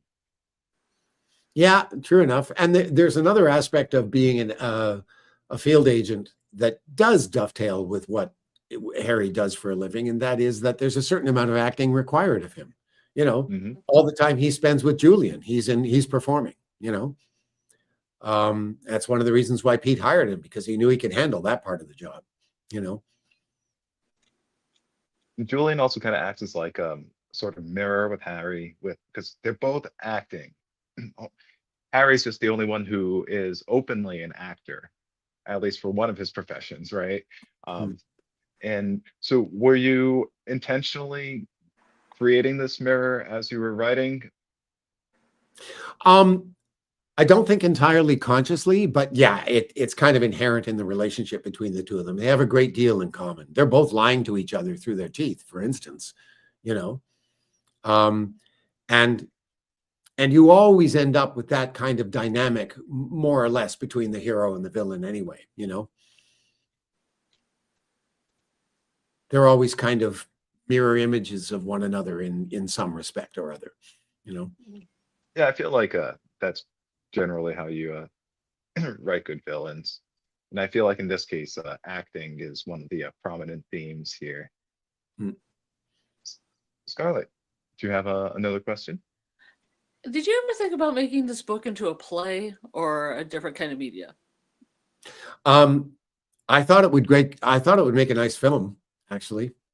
Um, Probably better as a series, though, because the first book, the biggest problem with the book, and I've talked about this before, was the biggest problem with the first book. And I think the reason you find that the second book moves so much more quickly, Doc, is because in the first one, we had to establish who the hell this guy was. Mhm. So I spent the first 80 pages of the book just creating Harry, getting him to the point where, okay, now I can do what I want with him. But we had to go through that process in order for people to understand who he was, and to side with him and all of that and to care about him. It The was second important to book go in through that that sense was process. a lot easier to write because I didn't have to do any of that. And that would be true of any other books down the road now. My biggest concern, my biggest practical concern with writing another one is Harry's not getting any younger. So if I'm going to write another one, I better hurry up. Yeah, true. I I, I thought I really enjoyed the introduction, all the training and stuff too. It made me think of like kind of a spy Hogwarts. Yeah, that's a great analogy. What house would you be? No, I'm kidding. Scarlett, do you have another one? um, I don't have any more that we haven't covered right now, but I can think of something if you want to ask another one. Okay, I got a bunch. Um, so the story. Hold on. Should have read this over while you were talking. Actually, let me read one of the profound questions. Oh, Uh-oh. Profound questions that uh-huh. this maybe asking. So when a profession is built on deception, such as being a CSIS agent, can an individual maintain a true self? That's an excellent question. And again, I think this is one of the things that Harry has chafed against his entire career. And Marla and Rowena kind of call him on that when they have dinner together in Ottawa. They start pushing his buttons about some of the more questionable aspects of CSIS, and forcing him to kind of defend this organization that he's at his heart not really a big fan of himself either. Um, yeah, I don't know what else to say about that, but Well, I feel like that ties into my next question, kind of. So the plan conceived by the current CSIS director is to turn Harry's memoir into a bestseller, perhaps even a movie, which is a far cry from typical intelligence operational work. Um, and so the choice to make the book itself is like it's such a central plot device Is this a commentary on the nature of modern intelligence, where public perception and media manipulation have become tools as critical fieldwork? Yeah, I think that's a valid point, actually. Of course, the reason CSIS is actually doing it is to cover up their crimes, but it amounts to the same thing. Whatever the objective or whatever the motivation is behind it, the means are the same. Yeah, it's only natural that this organization that deals in deceit all the time should choose deception as its way to protect itself. You know. I have a question for you, Doug. Do you have a favorite scene? Do you have a favorite scene in this book? Ooh, I like that. Do I have a favorite scene? Yes. I have a few. I'm very fond of the morning after scene between Marla and Harry, the first night that they sleep together in her apartment in Calgary. I love the scene where they're in the shower together after they've saved the day at Bow Island, and they make it back and they're cleaning themselves up, and he's got a head injury, and so she's shampooing him and she's cleaning him and everything, and he has that line where he says, the last person to do this for me was my mother, and she comes back with, I hope that was a very long time ago. Every time I read that scene, I laugh out loud. There are other bits along the way that I'll have to think about. Things that I wish I could think of them right now, because there were several times where, because I didn't know, for instance, when I got quite a ways into the book, I didn't know that the reason CSIS was doing all of this stuff was because they were the ones behind it, and they were, trying to keep that hidden, that they were involved in the conspiracy. I didn't know that almost until I started writing those chapters. That came very, very late in the story. I really didn't know how I was going to solve that problem almost until I got there. And there were several points in the book like that where I became very satisfied with finally solving that problem, whatever it was. There were many of them along the way. I also like some of the payoffs that happen. For example, when Harry is having his bout with is it Jean-Claude? Is that his name? The guy, his trainer at CSIS camp. Can't remember his name now. Anyway, him. I can't remember his name offhand either. He when Harry knocks him out, and then he wakes up and realizes what happens, and I can't remember exactly how the exchange goes, but he says to Harry something like, how did you manage that? And Harry just looked at him and says, whatever works, fuckhead, and everybody falls apart. Like the way that some of those things that got planted, again, I didn't know that's where that was going to end up. So when I came up with that payoff, it was like, oh, that's so awesome. I had no idea I was going there, So there are many points in the book like that, just little moments where it's like, oh, that's so satisfying that worked, I loved when Julian and Harry are fighting, and Julian is like, I'm a black belt in karate, or triple black belt or something like that in karate, and Harry says, I'm a black belt in WWF. And Julian's like, what is that? He says, whatever works, fuckhead. Yes, it comes back again and again. Like, I had no idea we were going to visit that again. And that one in particular was satisfying because one of my objectives with the book was to bring as many things back from the past into the present as possible. I actually had a love scene between Olivia and Harry in the latter part of the book. There was this lovely scene that I really liked. But this is one thing about writing. You have to learn how to kill your darlings.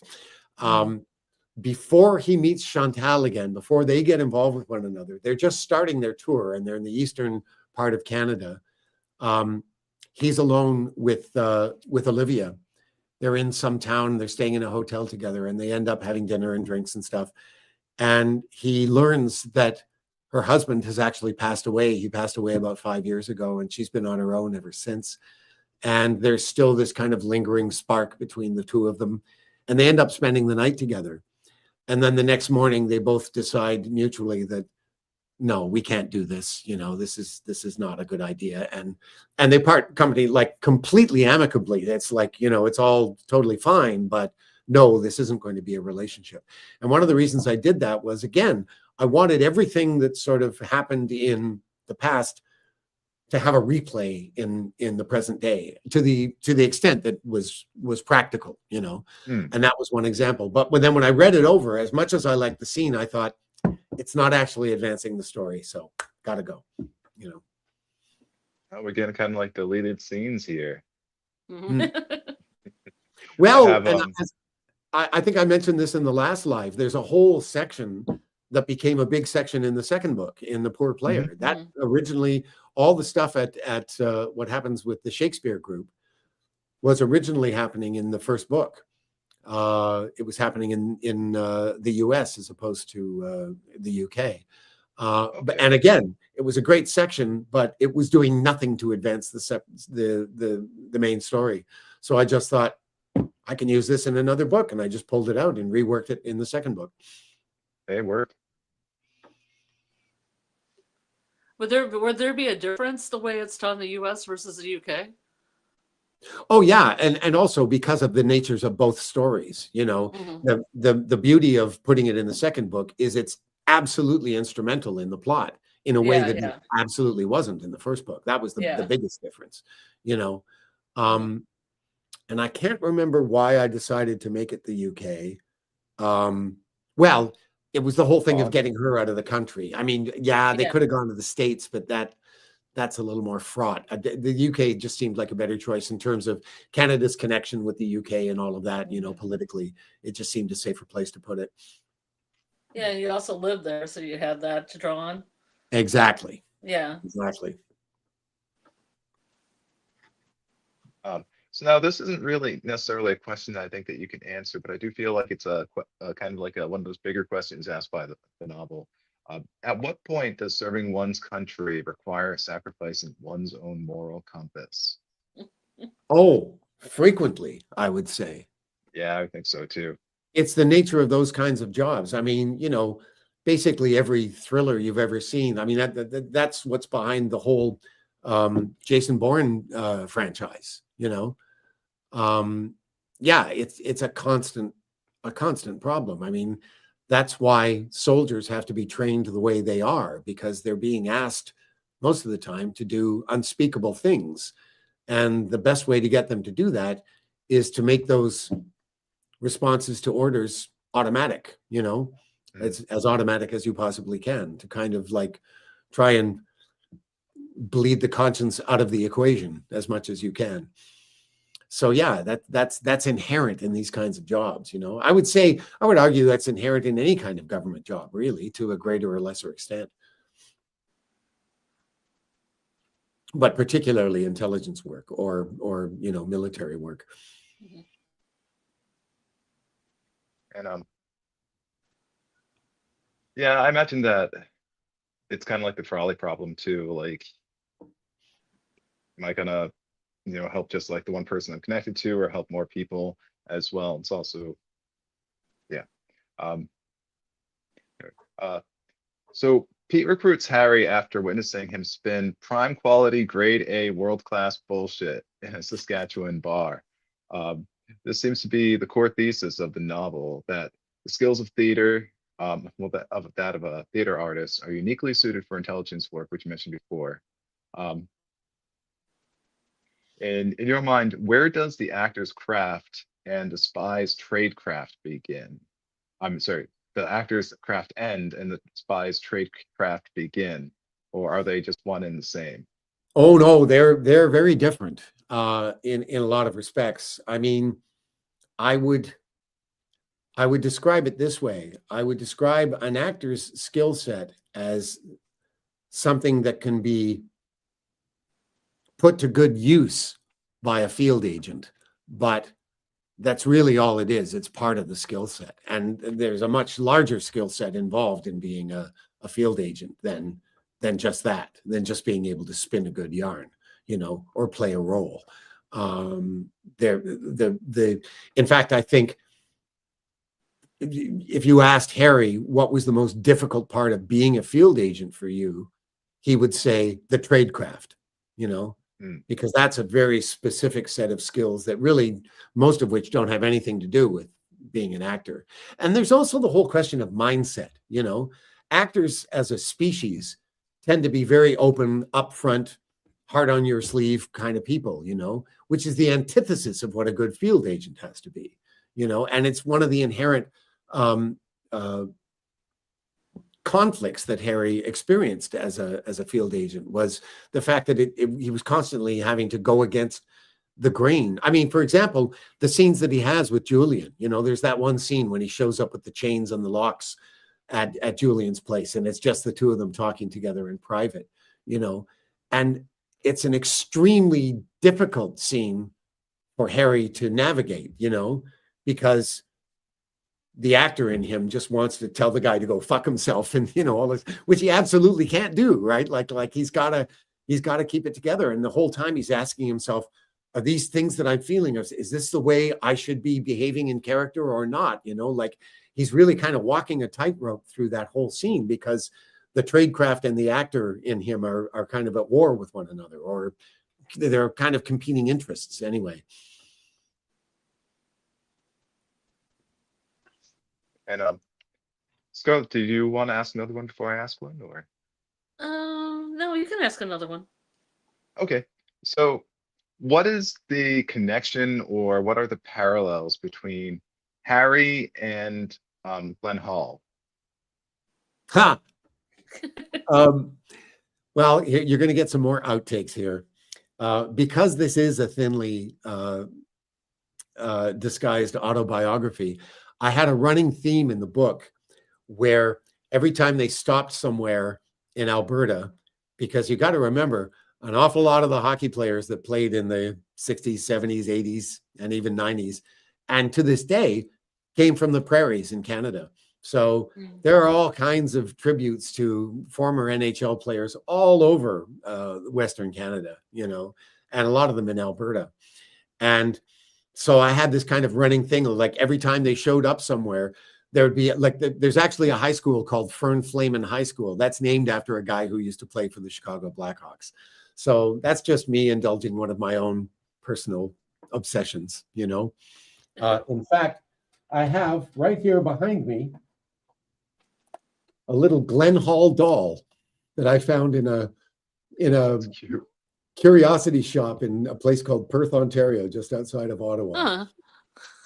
This thing's probably about, I don't know when this was made, sometime in the early 80s. But there's a little hockey card in here, and then there's the little the little Glenn Hall doll. So, yeah. You gotta keep that mint and never take it out of the package. I'm never taking that out of the box. No way. Yeah. Right. It's already, I mean, even though it's still in the box, it's showing its age. It's been around a long time.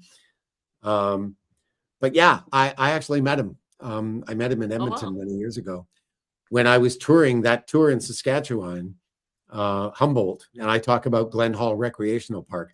That actually happened. I don't remember what the name of the bar was, but yeah, that happened for real. And I got all excited and I said, does Glenn Hall live here? And they said, no. He grew up here. He played his junior hockey here, but he lives in Stony Plain, which is just outside of Edmonton in Alberta. And about 6 months after I learned that, I was in Edmonton.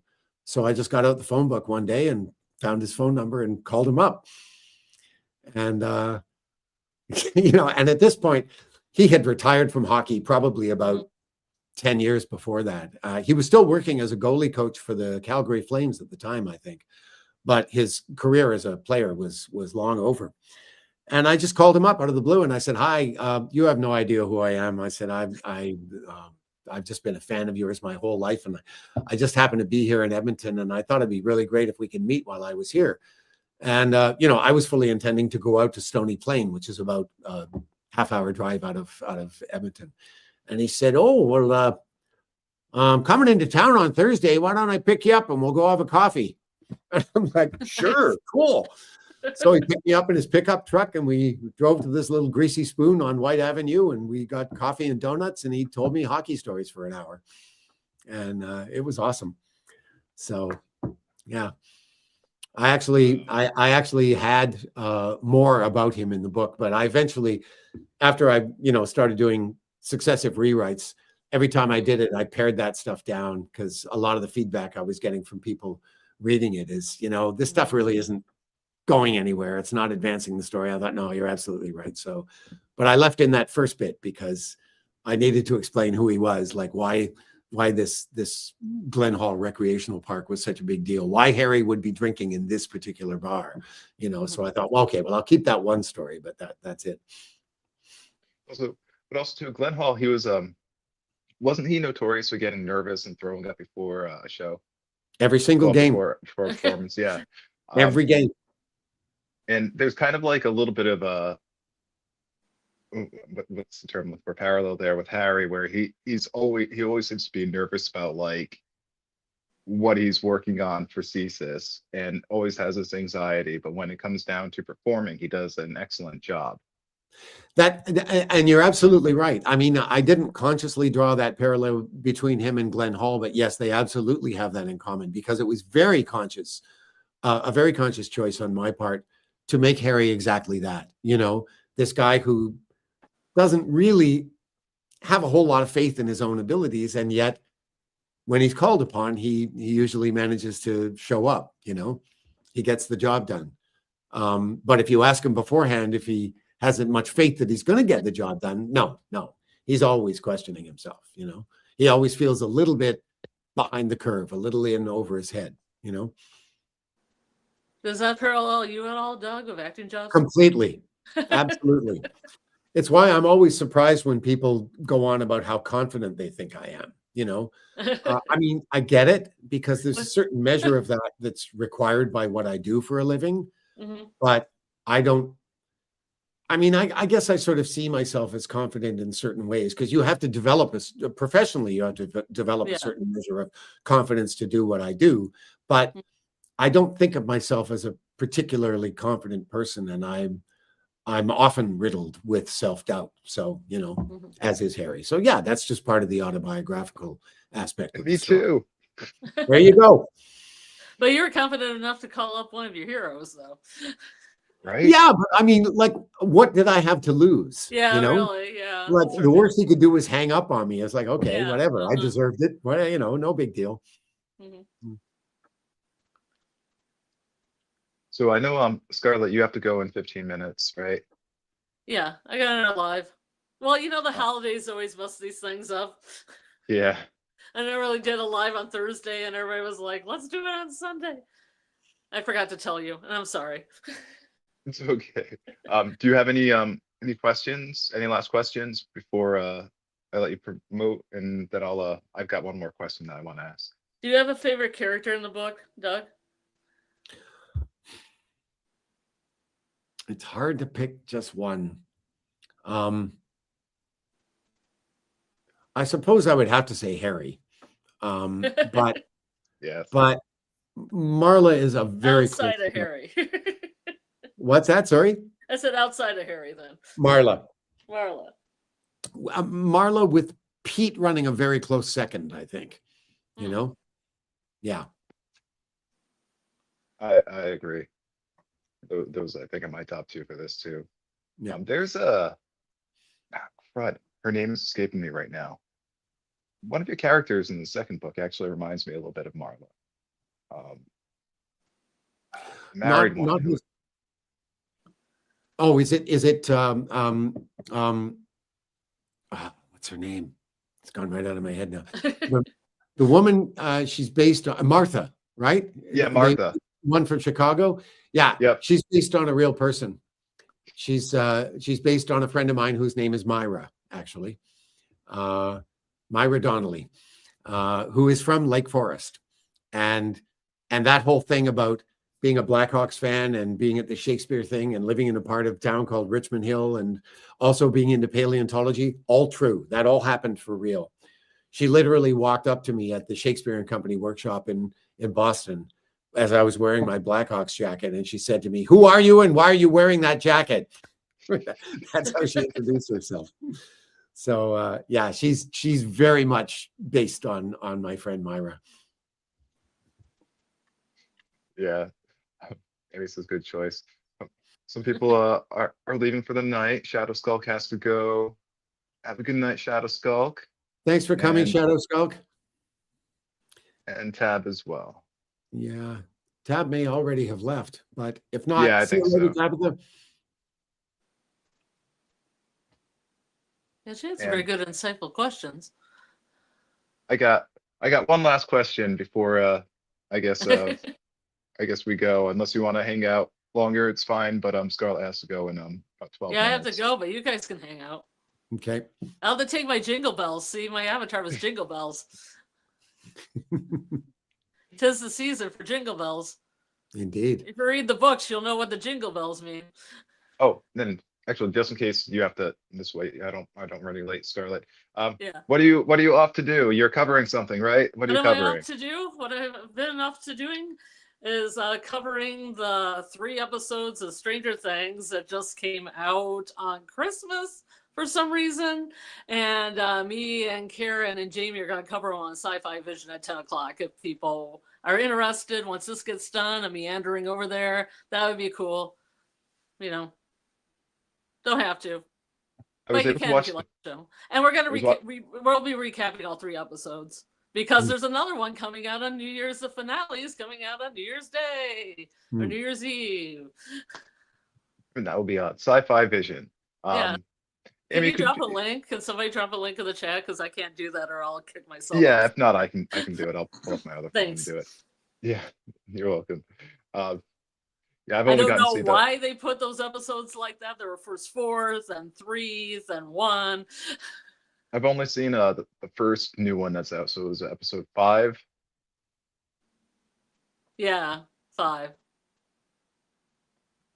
So I will link that below. Oh, they've already got a placeholder live. I will share that directly. Yeah, and I would have told you about it, but I totally forgot about it because we made plans for it like about 3 weeks ago because the holidays are coming up and how we're gonna make it like work with the holidays.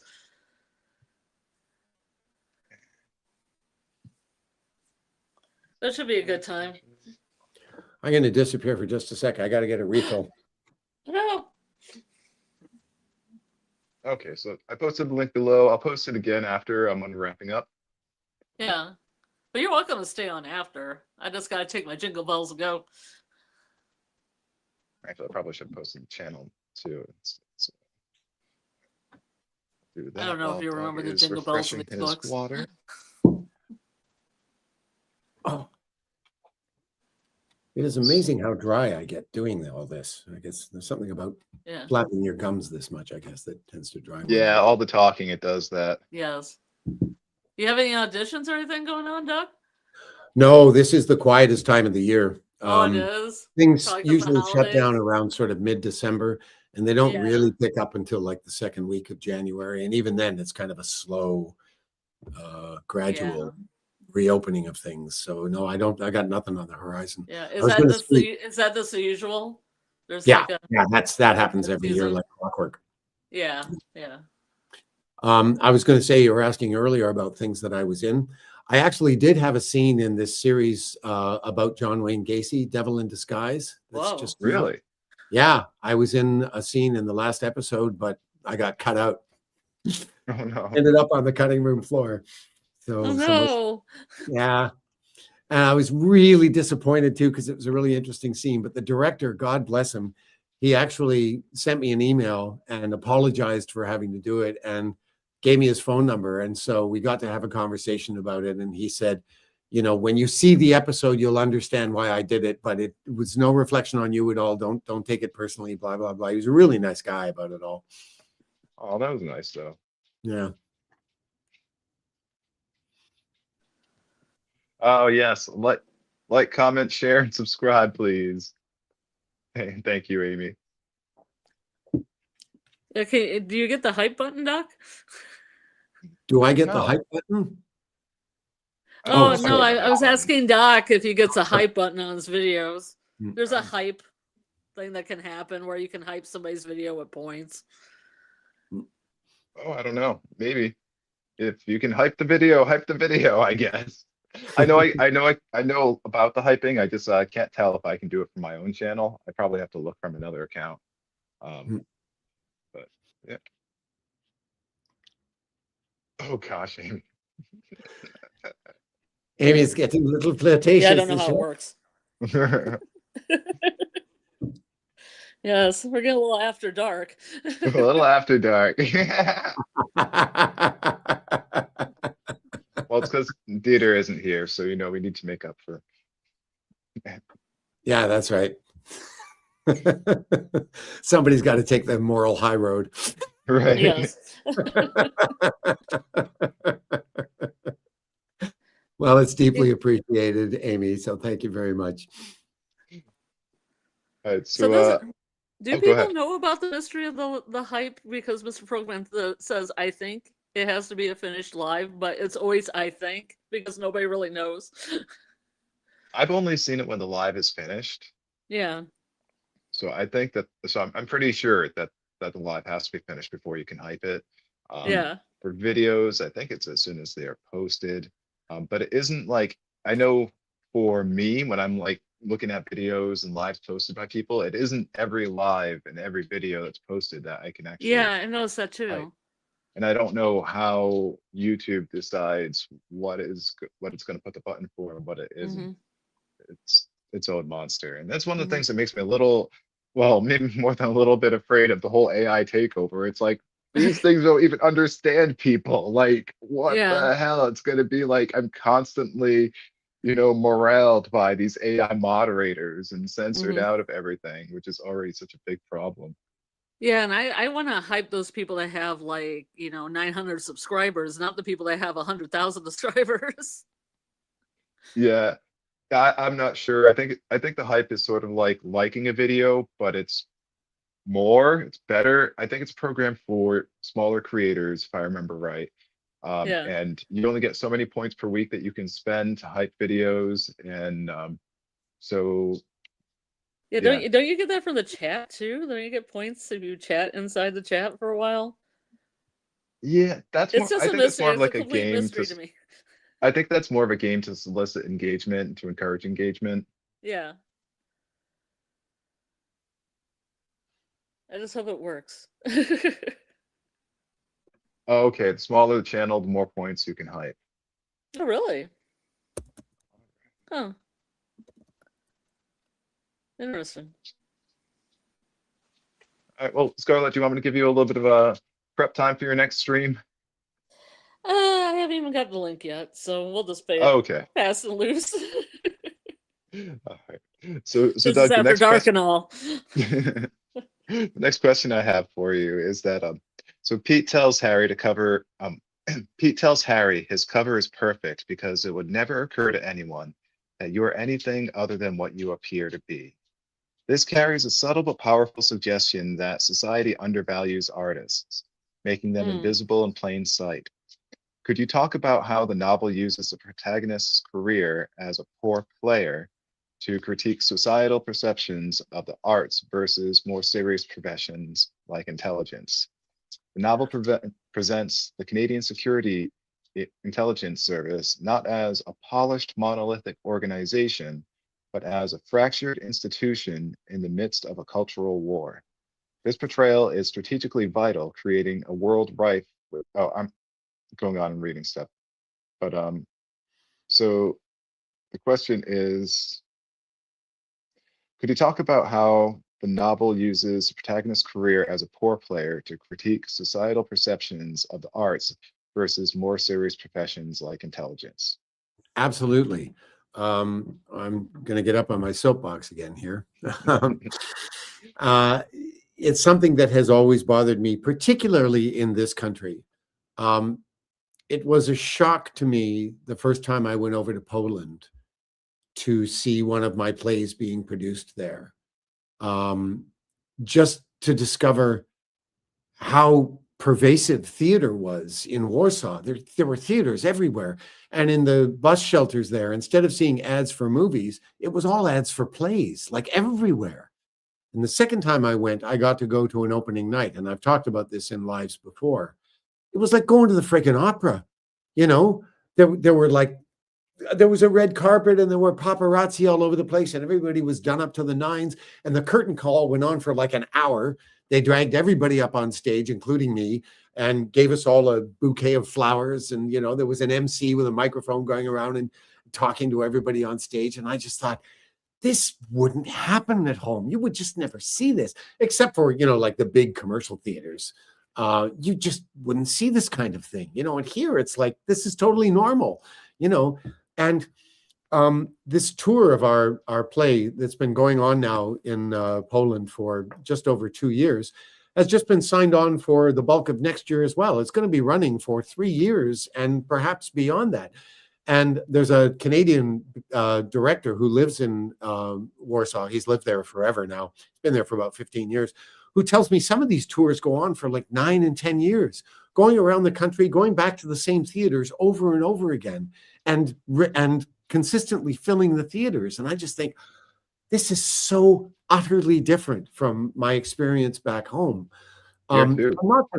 Not just that. Yeah, I mean, you could really say North America here as opposed to just Canada. But also the fact that people were coming to see these plays, which were farces, and it was clear that this was an audience that understood the genre in a way that your average Canadian audience doesn't. Partly because when people do farces in this country, they're generally doing them in summer theaters or dinner theaters or places like that, where you don't have a particularly sophisticated audience to begin with. And the reason that that schism exists is because theater has never been as integral a part of our culture as it is in many other parts of the world. I could go so far as to say most of the world. And one of the reasons for that is that this is still, North America is still a relatively new society. You know, when people first started colonizing this part of the world, you know, getting through the winter alive was your number one priority. If some traveling theater group came along and you suddenly had a little entertainment to see for a day, that was a lovely frill, you could call it, or a luxury. You know? Yeah. But it wasn't something that was a part of our everyday lives at all. And this society simply hasn't been around hasn't been around enough for live theater to become an integral part of the society. And because we're so technologically advanced now, and so much of our arts have moved into the virtual world, I don't think that's ever really going to happen in North America. Theater is never going to be as integral a part of our lives as it is in so many other parts of the world. Let's just use Europe as an obvious example. And so there's much more respect for the arts there, I think, in general, than here. Here, it's always considered to be a frill, you know, something that we can easily do without. In this country, I believe the arts, the entertainment industry in general, is the third largest employer in the country, you know, much bigger than the oil industry or mining or farming or whatever, you name it. It employs more people than anything other than, I don't even know what the top two are, but like we're number 3. And for every dollar that the government invests in the arts, they get paid back 7-fold, you know, through all kinds of financial spin-offs. You know, you put money, for example, into a theatrical production. People come to see the piece from other places. They stay in hotels, they eat in restaurants, they take cabs, blah, blah, blah. All this, you know, financial spin-off happens as a result of the play being there in the first place. And yet, even when you talk to politicians in those terms, you know, economic terms that they can understand, it doesn't change their perception. This is a frill. This is not an integral part of our life. It's not important. I've always thought it would be great if we could have a no art day every year. One day where anything to do with the arts just shut down completely. Yeah. No TV, no radio, no films, no live theater, no ballet, no opera. Just no see what anything. the impact is. Yeah. Cover up all the posters. No advertising, because that's all kinds of art. All there. Anything artistic, you know, short of covering the buildings, because you can't cover architecture, just cover it all up, shut it down for a day, and let people experience how utterly bleak their lives Mhm. would be without I it. was gonna say, it Yeah. sounds like torture. Yeah, totally. And yet the people who create this stuff, unless they're A-list movie stars or they're Taylor Swift or whatever, um, are not respected at all. You know, they're not Mhm. looked after by their government. I mean, both in Canada and the United States, we invest less money in the arts than just about any advanced country you could think of. You Mhm. know, I remember when I was working at the Shaw Festival, I discovered that their budget consisted of something like about 75% box office, another just under 20% from corporate and private donors, and the remaining 6% from all three levels of government. So Yeah. municipal, provincial, and federal government support was 6% of this theater's budget. Yeah. You know, insane. Yeah. I mean, Yeah. and I that's I gotta run, Doug. This has been okay. Okay. I really love talking to you, and Sorry. I hope you have a happy New Year's and everything. Thank you, and the same to you. And thanks for having me tonight. Yeah. Thank you for joining us, Scarlett. Doc can field some questions too. You don't have to leave. This No, party no, can no. still be going. I'm good. I'm okay. Okay, I'm gonna go, and I guess Doc will close it up. Okay. All Good right. night. Thank you, Scarlett. I'll see you later. See you Yep. later. And we got Debbie here now. Hi, Hi, Debbie. Debbie. Welcome. Debbie, I just found your message on Discord. Thank you very much for that. I really appreciated it. And Amy says, rest well to Scarlett. Well, Scarlett's off to Jamie's live, but yeah, hopefully she rests well after. Amy, could you do me a favor? Could you send me a friend request on Discord? Because I don't know exactly what your handle is on there. So if you could do that for me, I'd appreciate it. So yeah, sorry, I went on a bit of a rant there, but that's a real sore point with me, you know. No, that was good. I thought that you might have a lot to say about that one. I was hoping that you would. Let me see here. What are some other good ones I got? Mm,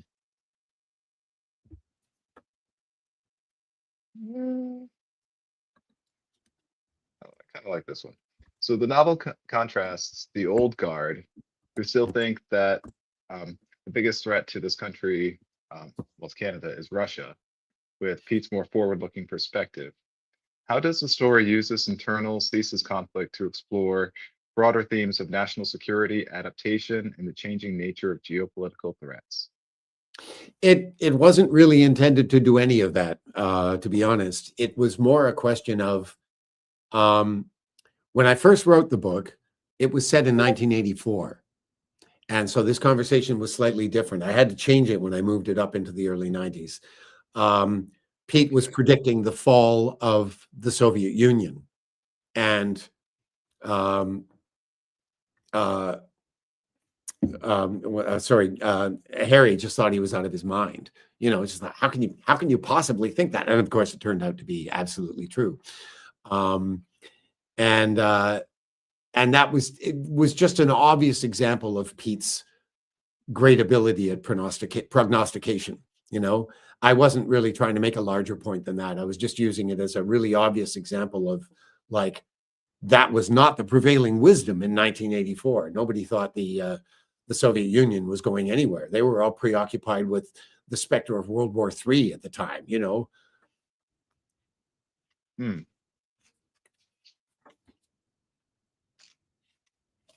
So, oh, you're here in the chat too.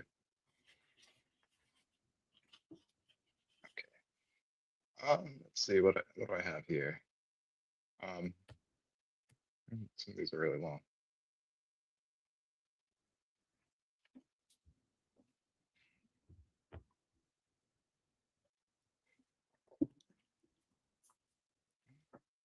Right. In his final monologue, Julian justifies his actions by citing Western alienation, arguing that the only way we'll ever achieve self-determination is to secede. The novel seems to validate the legitimacy of Western grievances, even while condemning Julian's methods. Your traitorous character, the history instructor, um, Tom Tompkins, was it? Even critiques Harry's own analysis as being too sympathetic to the West. How do you intend for readers to navigate this complex political terrain where the villain's professed cause contains echoes of legitimate historical tensions? Like, how did you sensitively navigate that?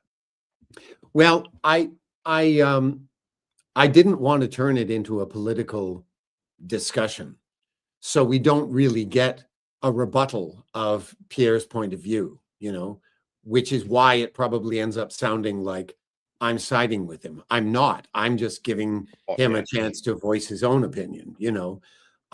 Harry doesn't bother with the obvious shortcomings of that argument.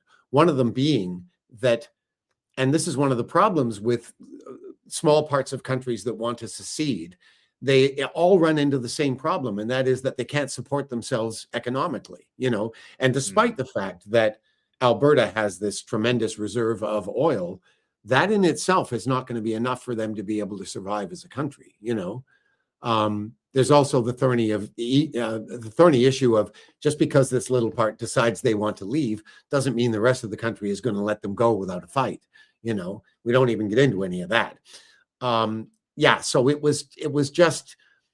wasn't my intention to sort of put that argument forward in a sympathetic light. It was just, this was Julian justifying his bad behavior, as simple as that. With regard to Tompkins, I put that in as an intentional bit of misdirection. The little comment about you were being a little too sympathetic to the West, because, of course, from Tompkins' point of view, if anything, he wasn't being sympathetic enough. It's just an example of somebody employing some good spycraft, basically. Now, Julian's plan is to discredit the entire environmental movement by framing them as basically terrorists. A clear case of the ends justifies the means. What are you exploring here about ideological purity versus pragmatism? Is Julian's character a warning against the dangers of fanaticism, regardless of its political stripe? Yes, I think the short answer to that is yes.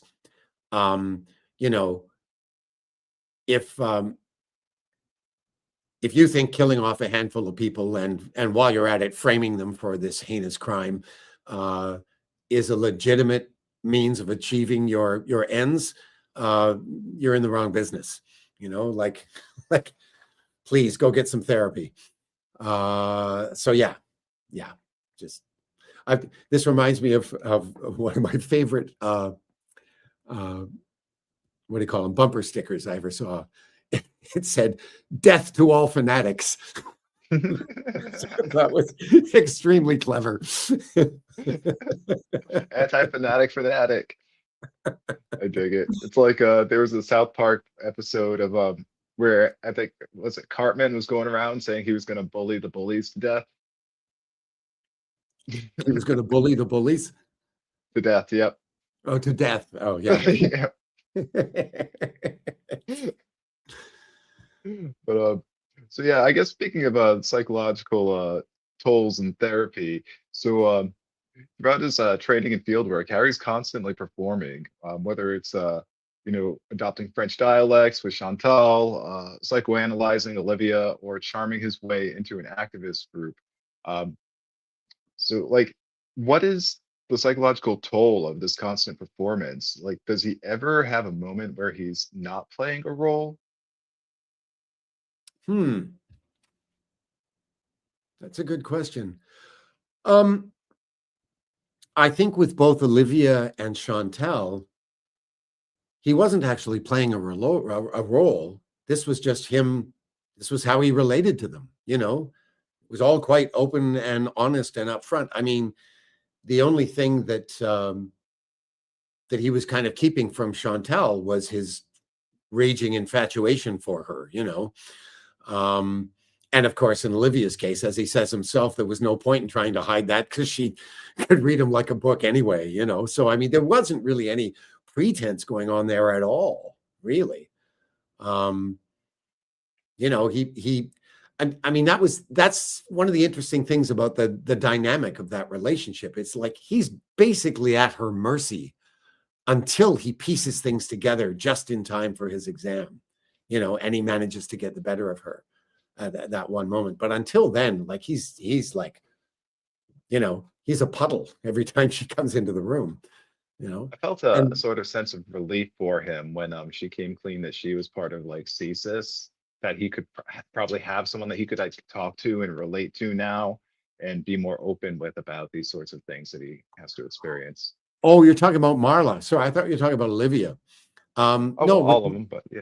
but well, and Marla is the obvious case of where, yes, he does have to do this, and I love the fact that, when they both out one another, he's furious with her for, keeping this from him. And she's like, hey, dude, you did the same thing to me. Hello, and it's like, oh, yeah. Because as I mentioned at several points, when he's put in this position by Pete, he's completely racked with guilt about not being able to be upfront with her. He hates the fact that this has been put upon him, because in every other aspect of his relationship with her, he's being completely authentic. There's just this one unfortunate detail that he has to keep to himself. I feel like that was also kind of like the height of the tension too between him and Pete, was like things like getting a little bit heated over Marla, and then there was a little bit with Chantal at the end too. Just like a little bit of tension because of what Pete was requesting for Harry to do, and in the name of the Yes. country. Yes, and of course that really comes to a head for Chantal in the second book, which isn't really a spoiler. Yeah. I'm curious to ask the people listening, how many of you have been reading the second book, and how many of you have actually gotten up to where we were going to start talking about the next section of the book? There's not that many people here, so I don't know, but I'd be curious to hear if people are up to speed on the shaming of the true. Radio silence. Radio silence. Well, that's an answer in itself. Yeah, people are probably in and out of the other lives right now. A lot of them start at 10. Well, maybe do you want to start working on wrapping things up? Yeah, I think we've sort of covered, as far as the first book goes, we've pretty much beaten it to death, I think. So, yeah. I'm trying to think if I have anything else to say. Is there anyone in the chat that has anything to say before we say goodbye? That's a great question. Yeah. Because if so, now's your chance. They've all fallen asleep on us. That's it. Yeah. Well, listen, thanks for putting this together, Doc. I appreciate you taking the trouble to do this. You're very welcome. Thanks, Frogman. Thank you, Amy. Well, thank you very much for joining us, and My I hope pleasure. everyone has a happy new year. We'll touch base on next week and next one. Yeah, for sure. And hopefully that this will give people time to catch up in the novel, because we're on the second book now. Well, you know Shaming of what? the True. If we're looking at doing one, say, next Sunday, you might want to post something just to give people lots of notice, Yeah. What is the date too for next Sunday? Let's see, 31st is. The 4th? Oh, okay. So that's long after the holiday is over. Yeah. Okay, perfect. And you can let them know what pages we'll be covering. You don't have to give it a time yet if you want. If you just want to say Sunday evening, we can work that out later in the week. But if you want to do it at 8 again, that would be fine with me. And I know Julie's schedule will be cleared basically after that weekend too. So that's kind of perfect timing. Cool. All right. Cool. All right. So we'll be in touch. I anticipate that will be next Sunday as well. And thank you so much for joining us, everyone. This is Doug Hughes, and I'm Doc Kaiju, and have a great evening. See you, folks. And thank you, Debbie. Same to you. Take care.